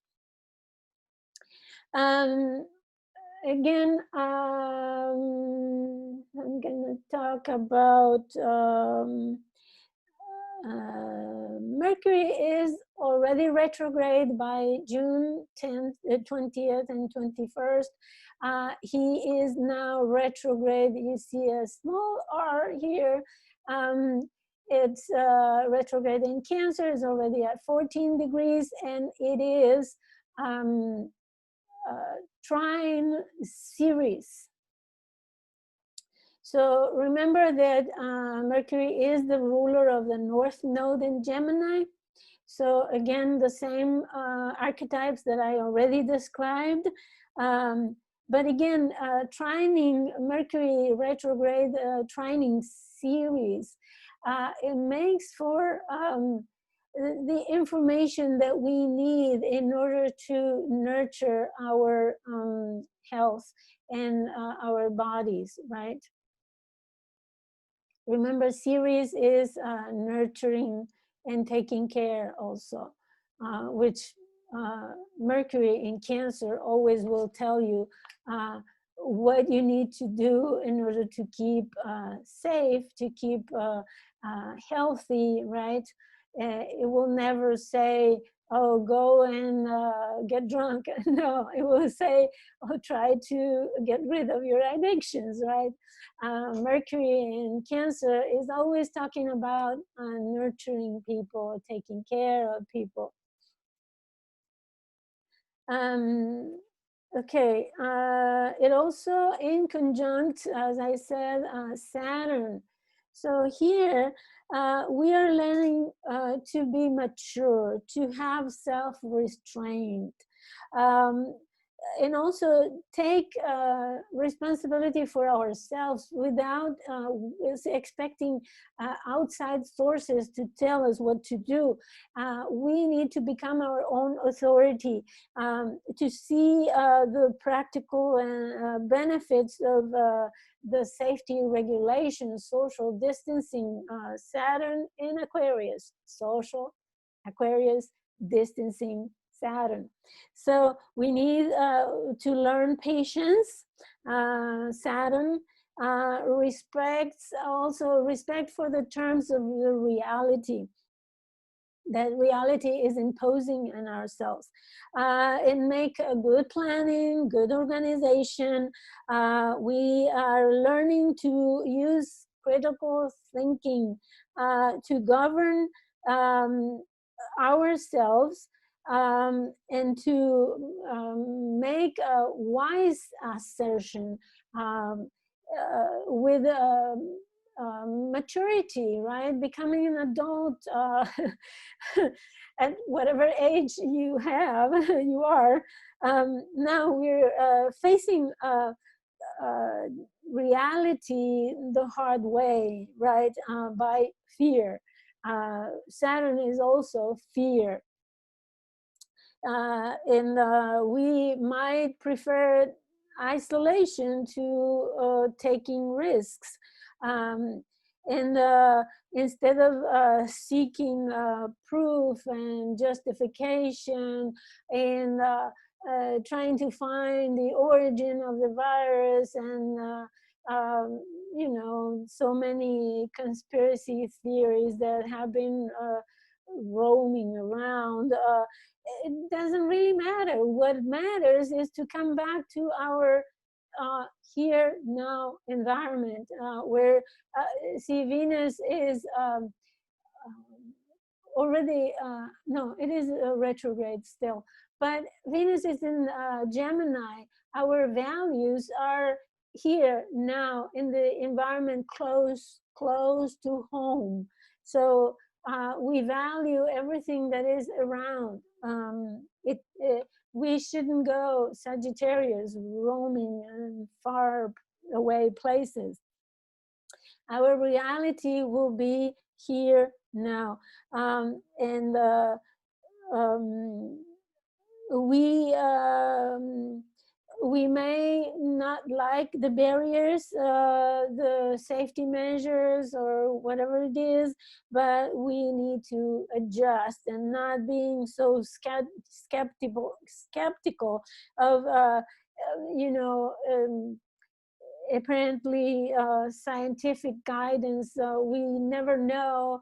In fact, scientific guidance will say one thing today and the different opposite thing tomorrow. So we haven't been able to trust scientific information yet. So we are skeptical of it. And what we are left with is just focusing on our near reality, what we see here now with our eyes and what we experience with our, you know, close connections. So we might have a struggle to adjust to those safety measures, but in the end, they might be very Saturnian, you know, very adulting, but that's what's necessary, and we are adjusting to that. So remember that Mercury in Cancer is associated with water in the lungs. So just to let you know. I would like to share with you also the signification or archetype of the degree. When we look at the meanings of the degrees, we always look to the rounding of the degree. In this case, the eclipse happens at 0 degree, but we take 1 degree because it is already 1, right? I always like to read the significations described by Dane Rudhyar in his mandala. And what it says is very interesting. That's why I am quoting this. It says, on a ship, the sailors lower an old flag and raise a new one. So there is a radical change of allegiance exteriorized in a symbolic act where, I say, a point of no return.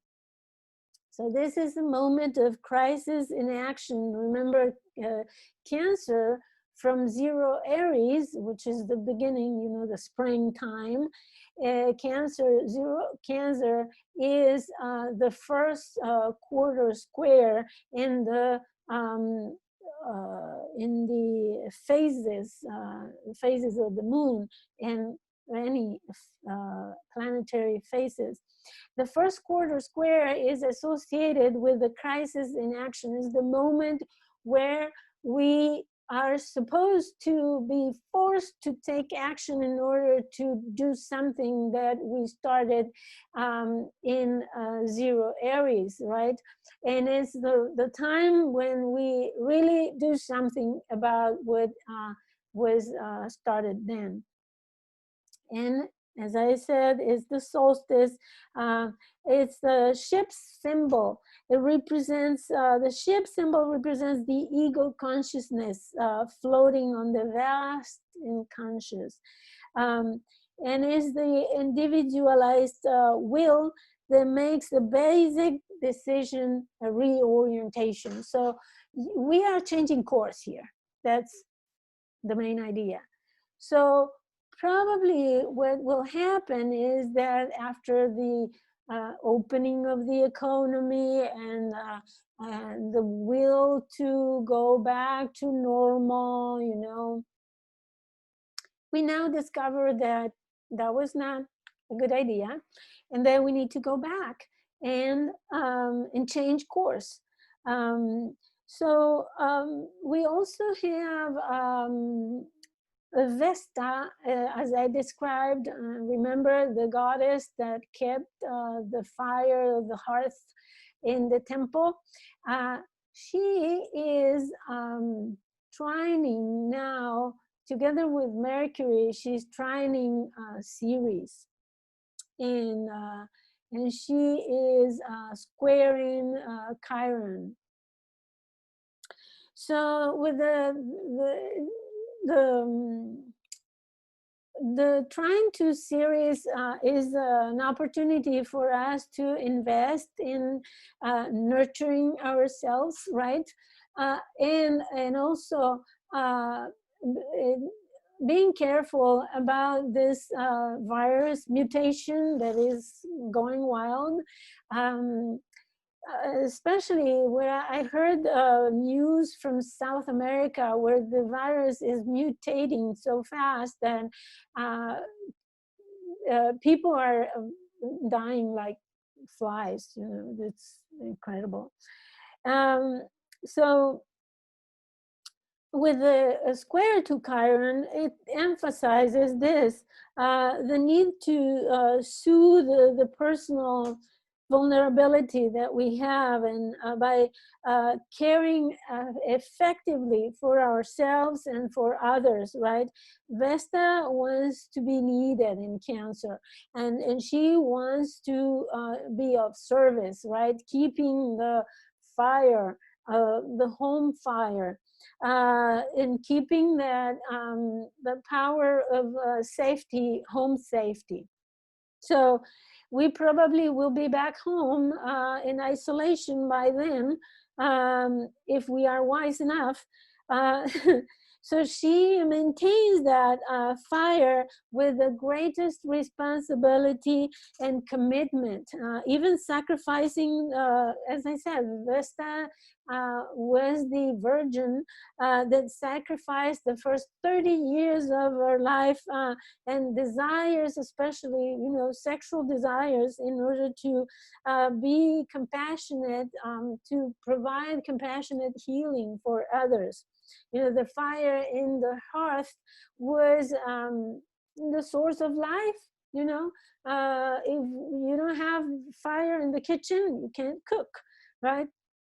You need to go and forage and gather, you know, your food somewhere else, but you are not able to cook.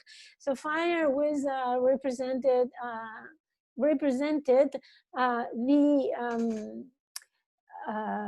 the power of the home.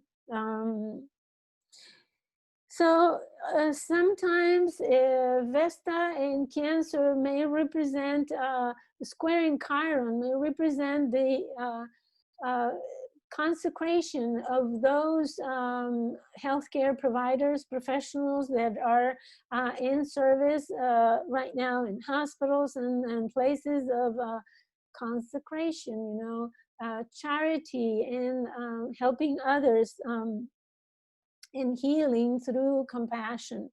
So you see the symbols here, they are repeating and repeating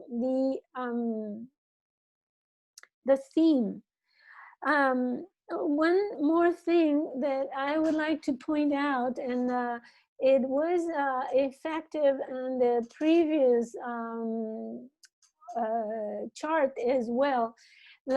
If we take what we call a rulership tree, right, where we take every planet and we see the ruler and how far we can go. Let's do it. And I'm going to show to you how to do a rulership tree. You can start by using any planets. Let's say the moon and the sun, which are in 0 Cancer. What is the ruler of Cancer? Where these are the moon. So here we come back to the moon in Cancer. The sun, the ruler of Cancer is the moon, right? So we have the moon as the ruler, one of the rulers of this chart, right? And what is the moon? People in general, the masses of people. The moon rules our emotional foundation and safety. where we feel safe at home, Cancer. Where we feel safe at home. So let's take other planets like Vesta and Mercury in Cancer. They are ruled by the moon. Let's take Venus. Venus in Gemini is ruled by Mercury, ruled by the moon, Cancer. Okay, let's go back to Uranus in Taurus. Uranus in Taurus is ruled by Venus. Venus in Mercury in Gemini ruled by Mercury. Go back to the moon. Again, we're here. Chiron is ruled by Mars. Mars is in Pisces, ruled by two planets, Neptune, and we get there, Neptune. And so we have another ruler of this chart, main ruler, like let's say the moon and Neptune. We have two. But Pisces is also ruled by Jupiter. Jupiter is in Capricorn, and Capricorn is ruled by Saturn. Okay, and Saturn rules also Aquarius. But Aquarius is also, Saturn in Aquarius is also ruled by Uranus, and we go back to Venus and to Mercury and to the moon. So we have, so far we have the moon, we have Neptune, and we have Saturn, because Saturn rules Aquarius as well. The same for Ceres. Let's go to these planets, Pluto, Jupiter, and Pallas Athena in Capricorn. They are ruled by Saturn. So we have three basic rulers. And we analyzed the moon already, feeling safe at home. What does Neptune mean? Neptune means mutability. It is associated with virus. It is associated with the masses as well, the collective unconscious, okay, the collective unconscious, and everything that affects the collective. The masses of people unconsciously, and this is Saturn. What is associated with Saturn in Aquarius? Social distancing. People needing social distance in order to have safety at home. Okay, so there is a widespread virus now because Neptune rules the collective as a whole, as well as the moon, the masses of people, right? So we have a virus that has gone viral, mutating Pisces, Gemini, Sagittarius, mutating, going, ramping up of the whole world and the whole humanity. And we need social distance. We need what else? We need the new structures of the social, of the public life, new structures. We need to redefine and reorganize our virtual Aquarius connections, social connections, reorganized through internet. Fortunately, during the Spanish flu, we didn't have internet. We couldn't connect with other people. It was just people in the hospitals, right? But right now we have this possibility, how blessed we are that we can still be in contact. We are restructuring our connections through internet, our social life. And this is just, let's see, Saturn and Aquarius just gave us a taste of it. Saturn will go back to Capricorn for a few months. In July, it will go back to Aquarius for 2.5 more years. So we will see restructuring the society even more and more. And you can expect the social distance go for a long, long time, 2.5 years. Probably with new different regulations. Remember, travel far, long distance travel will be limited. The south node is in Sagittarius, so our long distance travel will be very limited and restricted. We won't even want to go there. So we will stay close to home. North node in Gemini. Gemini represents our immediate environment, our close family, neighbors, neighborhood, the economy. I have an article also in my blog describing the nodal axis, Gemini Sagittarius, where I describe what are the changes coming. North node in Gemini, staying close to home, using the bike, walking, buying and producing locally, right? We will see a boost of the local economies, local productions of food and such, or any other product. We will leave behind the global economy where products came from China, from Europe, from wherever, Mexico, right? No, we won't have those products come from abroad. We will have to produce locally.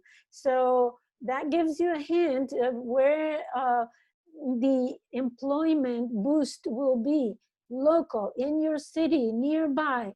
You don't need to take a bus or drive your car in order to get to work. You can go walking or biking. So watch for those that I predicted, and they are already happening. European cities are invaded by bike riders, and bike makers, are making a lot of money. They used to come from China, but there are many bike makers now going local. Governments are subsidizing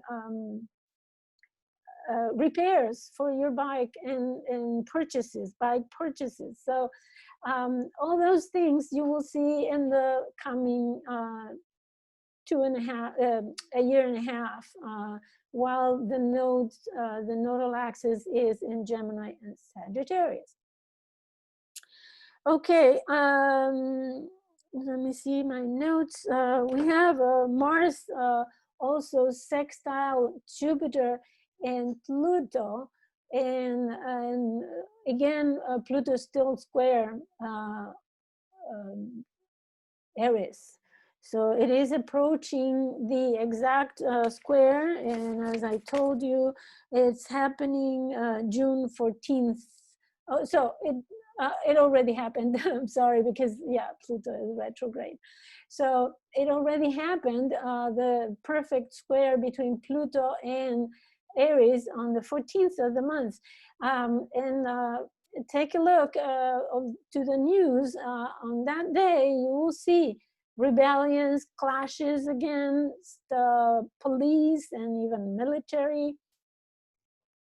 It's going to be messy, let me tell you. And it's just the start. It's not end yet. So Mars sextile Jupiter and Pluto is the opportunity to take a powerful global action and large-scale inspired decisions and actions by government institutions, Capricorn, you will see also large-scale healing meditations and online gatherings for healing. Mars in Pisces does very powerful healing actions as well. So we can use for example, medicine, powerful medicine, healthcare actions globally. There could be an announcement of some medicine that has been either discovered or confirmed to be effective to heal.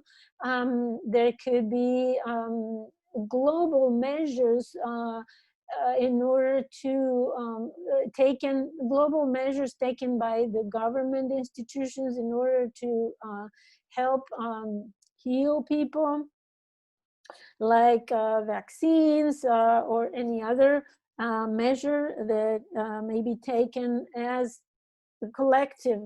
Remember, Pisces is the collective, everybody in the world, even in the universe. Again, we have Pallas Athena conjunct Jupiter and Pluto. So the wisdom is expanding.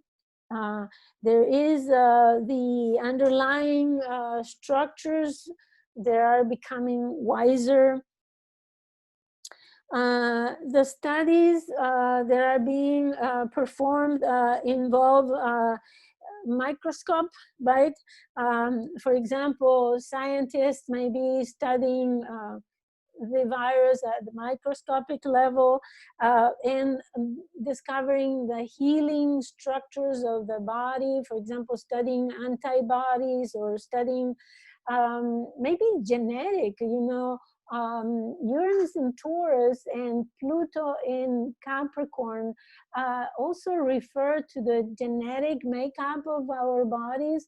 So who knows, maybe genetic scientists find a solution that by changing a gene in the body. Remember, with Pluto in Capricorn, we are already transmuting our genetic makeup under several influences. One of them is the solar system traveling through a place in the galaxy where the solar system have never been before. Well, not never, but haven't been for thousands and 24,000 years ago. So, and that place in the universe is very active with electromagnetic influences that are hitting the sun and all the planets with. So those powerful, energetic electromagnetic forces are affecting our DNA as well. It is something that has been studied and proven. In the other influences are man-made. For example, the new technologies like Wi-Fi, the 5G, 5 generation of technology, and all those satellites sending waves to the earth are modifying genetic makeup of the life on earth in general, including human, that force a genetic mutation. Remember, we are in the cross of mutable signs: Gemini, Sagittarius, Pisces, and Virgo.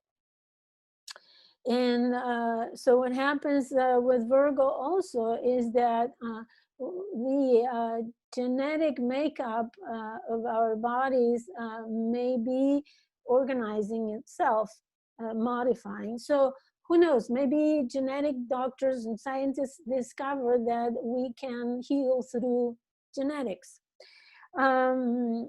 So, and why I think the astrology of this chart supports that idea, because of the semi-sextile between Chiron and Uranus that I talked about previously. Remember, I said about the alternative healing methods using vibration. Vibration is already used in medical technology in order to make images, right?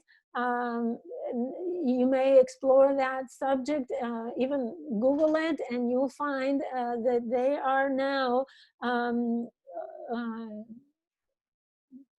they have already developed a new system by which they do images without much invasion of the body, and they reflect perfectly every structure in the body, soft or hard, like tissues and bones. So it is amazing the progress that the technology has achieved. So there is this possibility of getting healed through vibration. And in your personal life, what you can use, for example, to raise your vibration is mantra meditation. Mantras stimulate in the palate the nerve endings that come from the brain, and so you are indirectly stimulating. When we speak, we're stimulating our brain.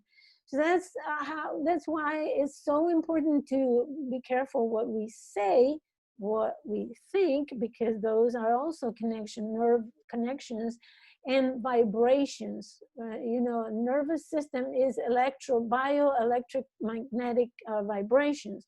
So it's very important to take care of our thinking, our speech, and you can use mantra meditation in order to stimulate the vibrations and raise the vibrations in your body.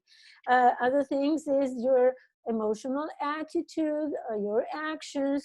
Everything is important in order to keep higher vibrations. So I hope this was very informative for the solar eclipse. And let me check the notes and see that I exhausted all the information I had prepared. Yes. So this is the lunar eclipse, July 4th and 5th. July 4th is the Independence Day in the United States. And some other countries in South America also have the same, or close, Independence Day. So this eclipse happens at 1338 Capricorn. As I said, it's a repeating theme. I have in my life had this eclipse. Don't remember the years, but you can look back and find the years for the for same eclipses at 13 degrees. There are a lot of them, at least 6 or 7 since the 60s. Okay, so the sun now is in Cancer, of course, and conjunct Vesta, again, invested in home safety. Okay, so we probably will be in isolation again.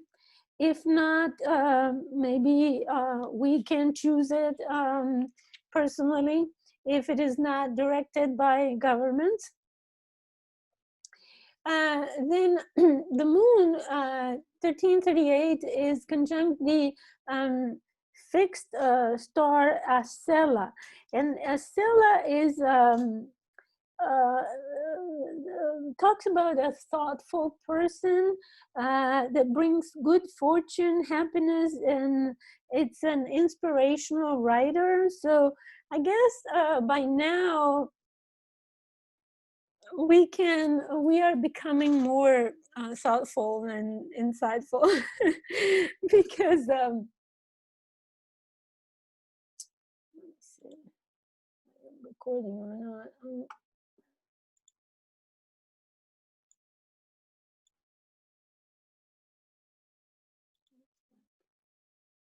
Yes, recording. I was scared. Okay, so verified. Come back. So moving on. Chiron is T-squaring the lunar eclipse. And this is very significant. It's not an exact, it's 4 degrees orb. Chiron will be applying square. But it is significant because we probably by now realize that we failed at taking appropriate care of our wound or wounding condition, and by now it may hurt.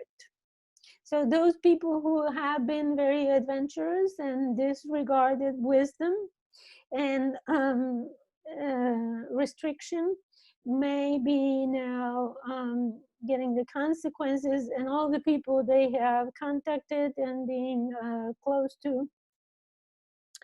So as I said, take good care from now on, because we are still vulnerable. Chiron in Aries, our very existence is at risk. And let me tell you, collectively, globally, Chiron in Aries is our human essence vulnerability like this. So here is the chart. Sorry about that glitch. What happens is that Chiron in Aries, ruled by Mars, what it's doing is our very existence is at risk. Mars is coming to Chiron, so Mars is the attack. Mars is the aggression. Mars is our very initial impulse of life, and with Chiron is hurting our very essence, human essence. Okay,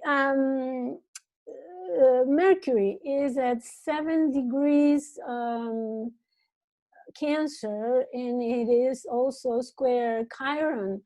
So as you see, the idea that I just shared about Mars being aggressive with Chiron in Aries, making us even more vulnerable, is supported by this square with Mercury, which is our lungs, you know, full of water in Cancer.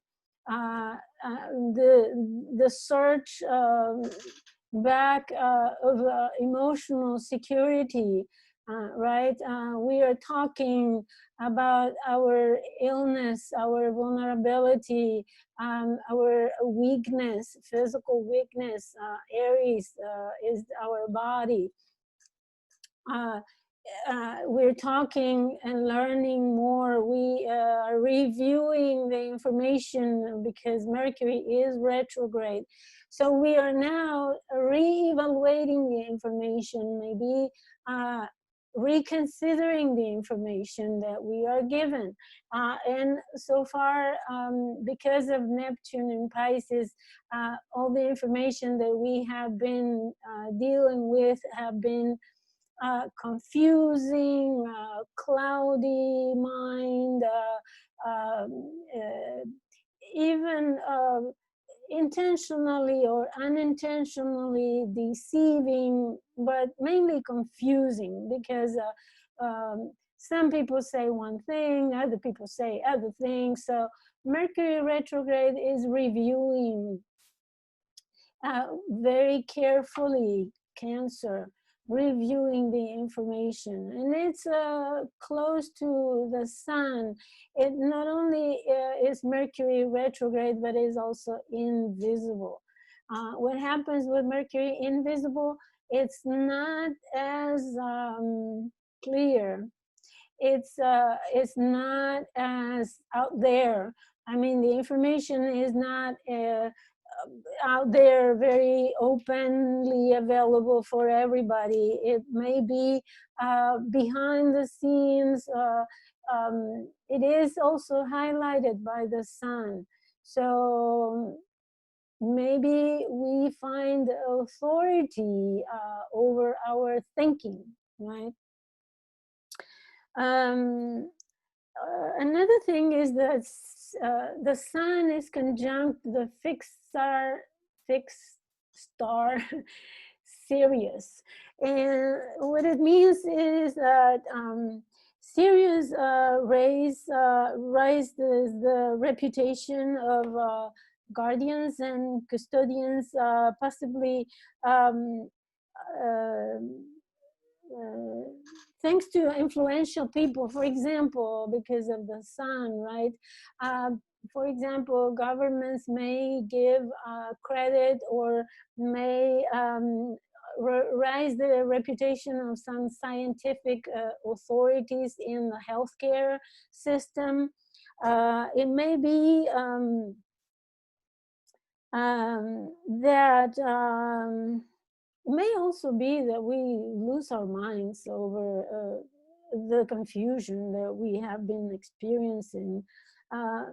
Homer, the ancient Greek writer, right, who wrote the Odyssey, and described that this Sirius fixed star um, describes it as let me read it. Bringing pestilent heat, whose burning breath taints the red air with fevers, plagues, and death. So it doesn't look too good. So symbolically, our core self, our core existence could be threatened by pestilence, and the heat may not, who knows, may not kill the virus, or maybe we have a very hot summer and people may die of heat exhaustion. I don't know. But this is the picture that we have. On the other side of the spectrum, the moon in Capricorn. What is the moon in Capricorn, first of all? The moon in Capricorn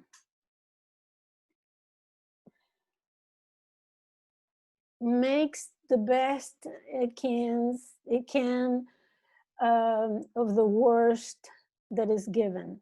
It's the old saying, if you have lemons, make lemonade, And the moon in Capricorn toughens up.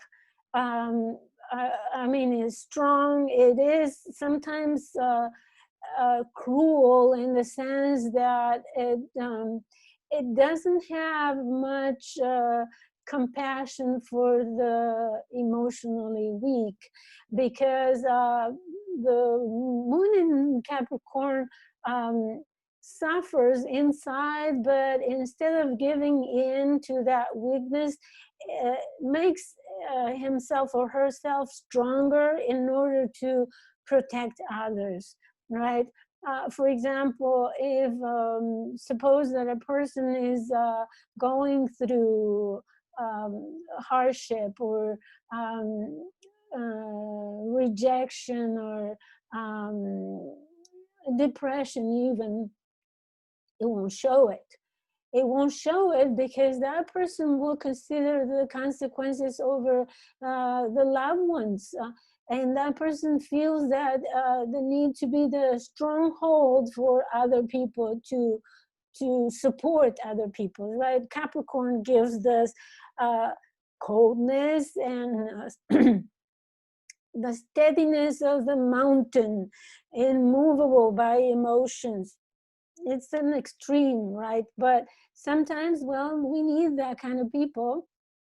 If a doctor, right, with the moon in Cancer, is all melted by their own sensitivity, won't be able to do a surgery or won't able to face emergency problems.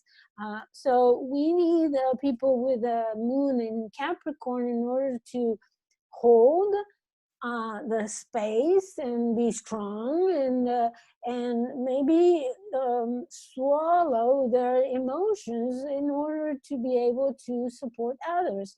So it is kind of a cruel more on the person who has the moon in Capricorn. It is cruel in the sense that everything that the people, those emotions that people hold and don't let out, they may cause psychosomatic problems. But having described this lunar eclipse in Capricorn, let me add that conjunct the fixed star Acela brings thoughtfulness, brings insight.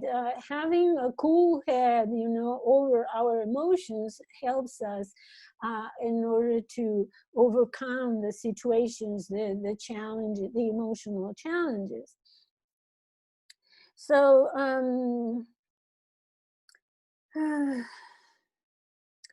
also the moon trines Uranus.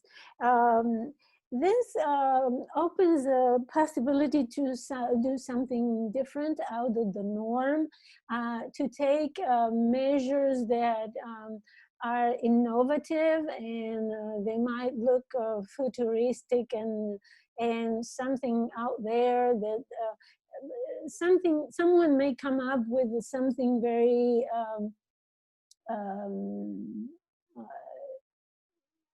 out of the norm, you know, something that may look ahead of the time, and maybe people will be reticent to adopt those measures, but in trine with the moon, those new discoveries or alternative ideas, or for example, since it is in Taurus, natural resources may be used from Mother Earth in order not only to help the masses, the moon in Capricorn, not only to help people, but also to let the Mother Earth breathe a little bit, which would be very nice. If we are still in isolation, nature will rejoice, you know, as it has been the previous months, you know, where we've seen animals getting to the cities, and birds chirping loudly and happily in our gardens and things like that, and the water becoming cleaner, right, in the courses and bodies of water. Then the moon also sextiles Ceres, so I think there is a good opportunity for nurturing people, for health, to become healthier, and I think in general the collective will benefit from healthcare, maybe something like vaccination or testing, or some healthcare could become available for everybody without any discrimination. It's an utopia, but maybe this time it happens. So another change from the previous charts is that Saturn has entered Capricorn. So what it means is that now together, very close together with Pluto, Jupiter, and Pallas Athena, that is called a stellium. Plus we have the moon and conjunction the fixed star. So it is a huge stellium there.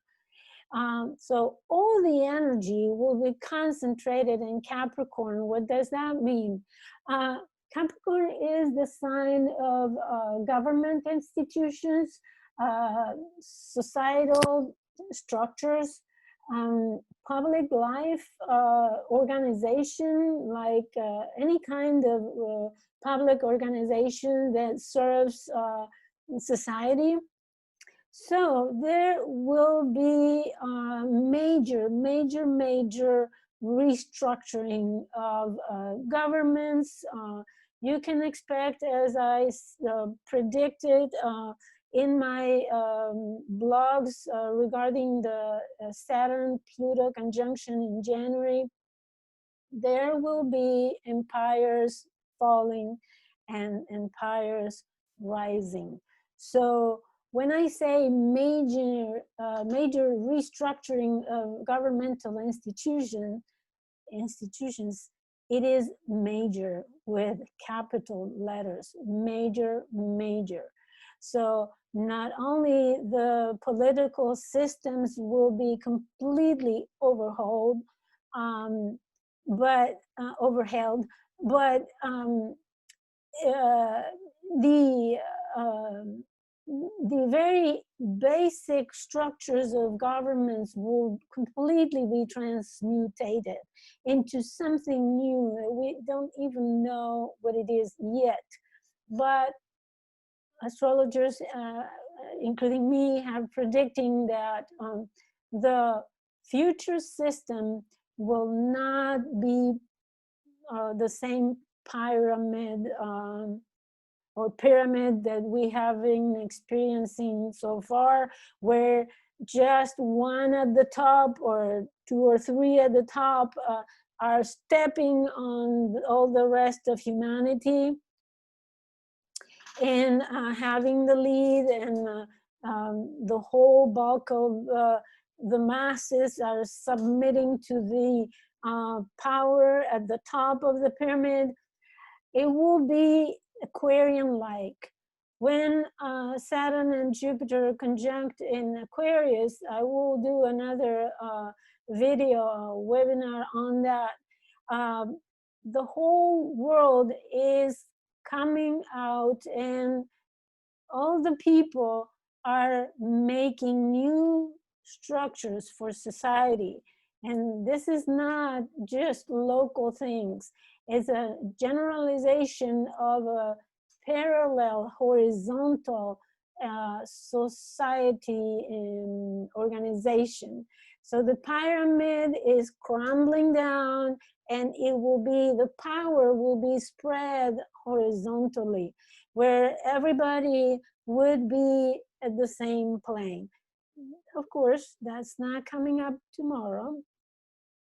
It will take several years to transition and develop, and not without struggles, pain, maybe wars, maybe bloodshed, but the transformation is just in the birth canal.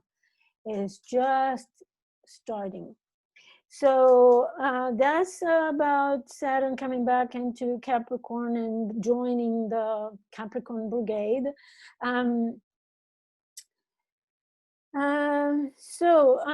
Remember those Pluto and Jupiter conjunction in Capricorn powers, the powers that be will try to grip with iron fists to their power, to their wealth. They will, for a while, they will try to become more powerful, and they have more grip on the power and the money and all the resources of the earth.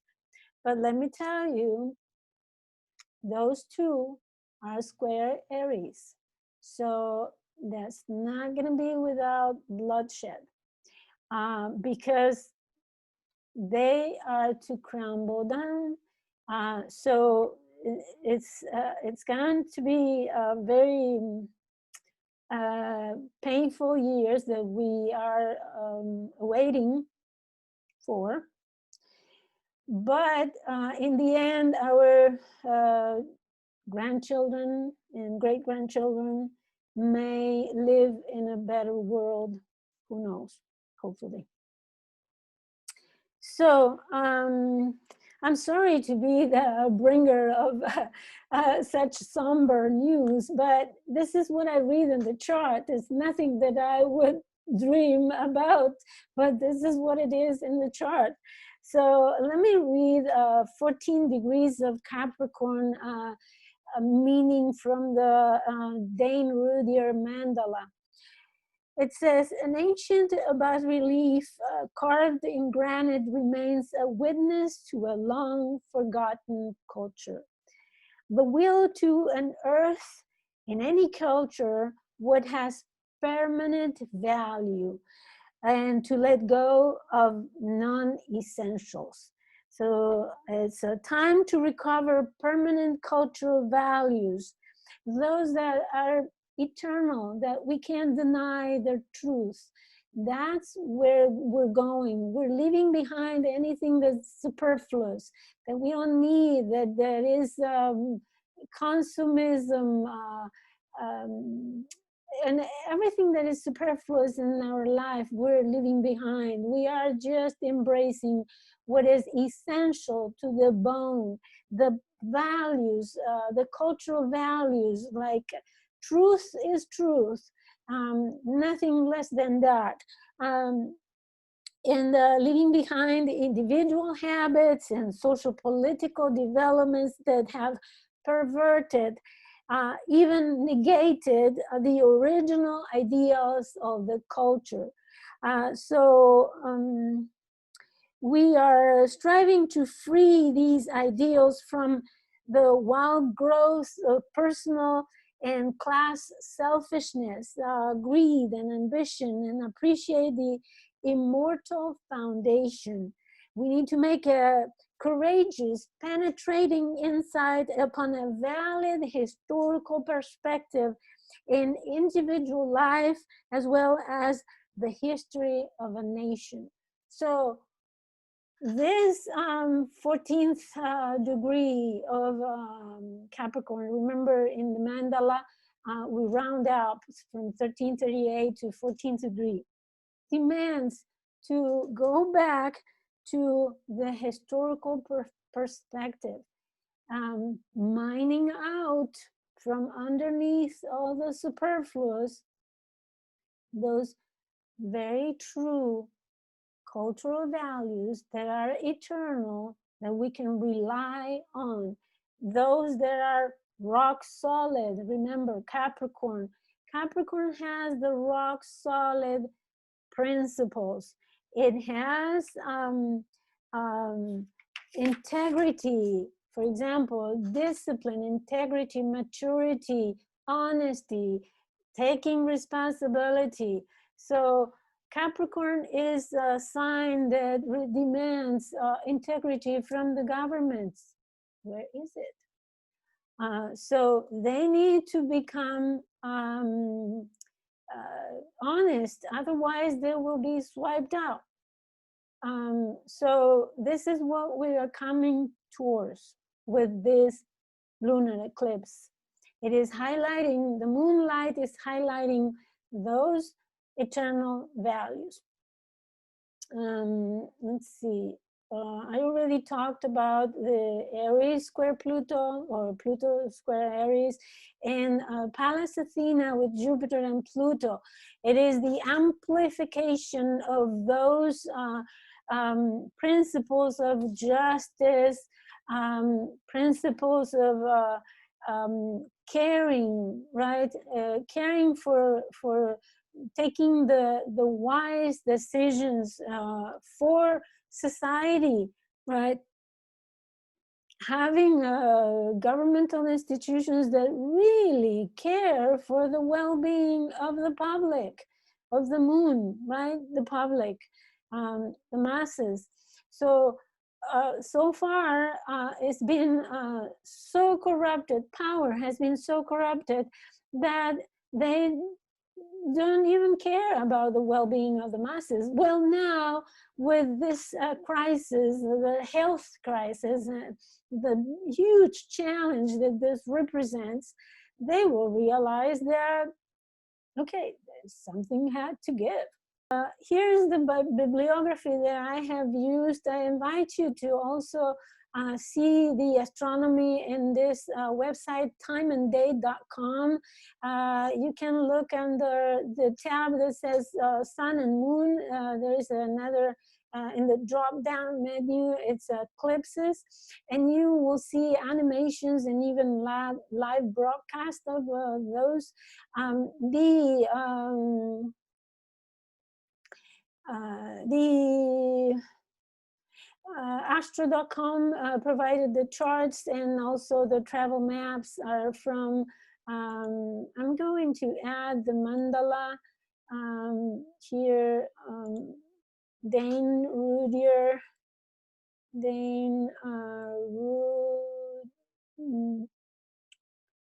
Rudhyar Mandala. It's let me see if I can find the website. This is it. So it's called mindfire.ca, where you find all the degrees. Let me go back here. Mindfire.com, where you find the degrees. So let me make it big. So those are the sources that I have used for this presentation. And I hope that gave you a clear understanding of what the summer eclipse season is bringing in general for everybody. In order to find out what it brings for you personally, you need to consider the houses that those Cancer, Capricorn, Gemini, and Sagittarius occupy, and also Pisces, because it's really significantly involved in the eclipses. So as I said, I offer a short reading to tell you what the eclipses can bring to you and your personal life. I wish you the best, and I really wish everybody the best. Keep safe, use your common sense, your wisdom. Don't pay too much attention to the information nowadays. It's very confusing, but use your spiritual discernment and your awareness of what is true and what is not. The best way to come up with the truth is meditation. So there are several techniques that you can help online. You can watch my videos in my yoga YouTube channel, or you can explore anywhere. If you are not used to meditation, I advise you to get started. Any technique that looks comfortable to you. So I wish you the best. I hope it was everything clear, and I offer answering your questions if you like to send them to me. Satnam, and happy summer as best as possible. Goodbye. Thank you for watching.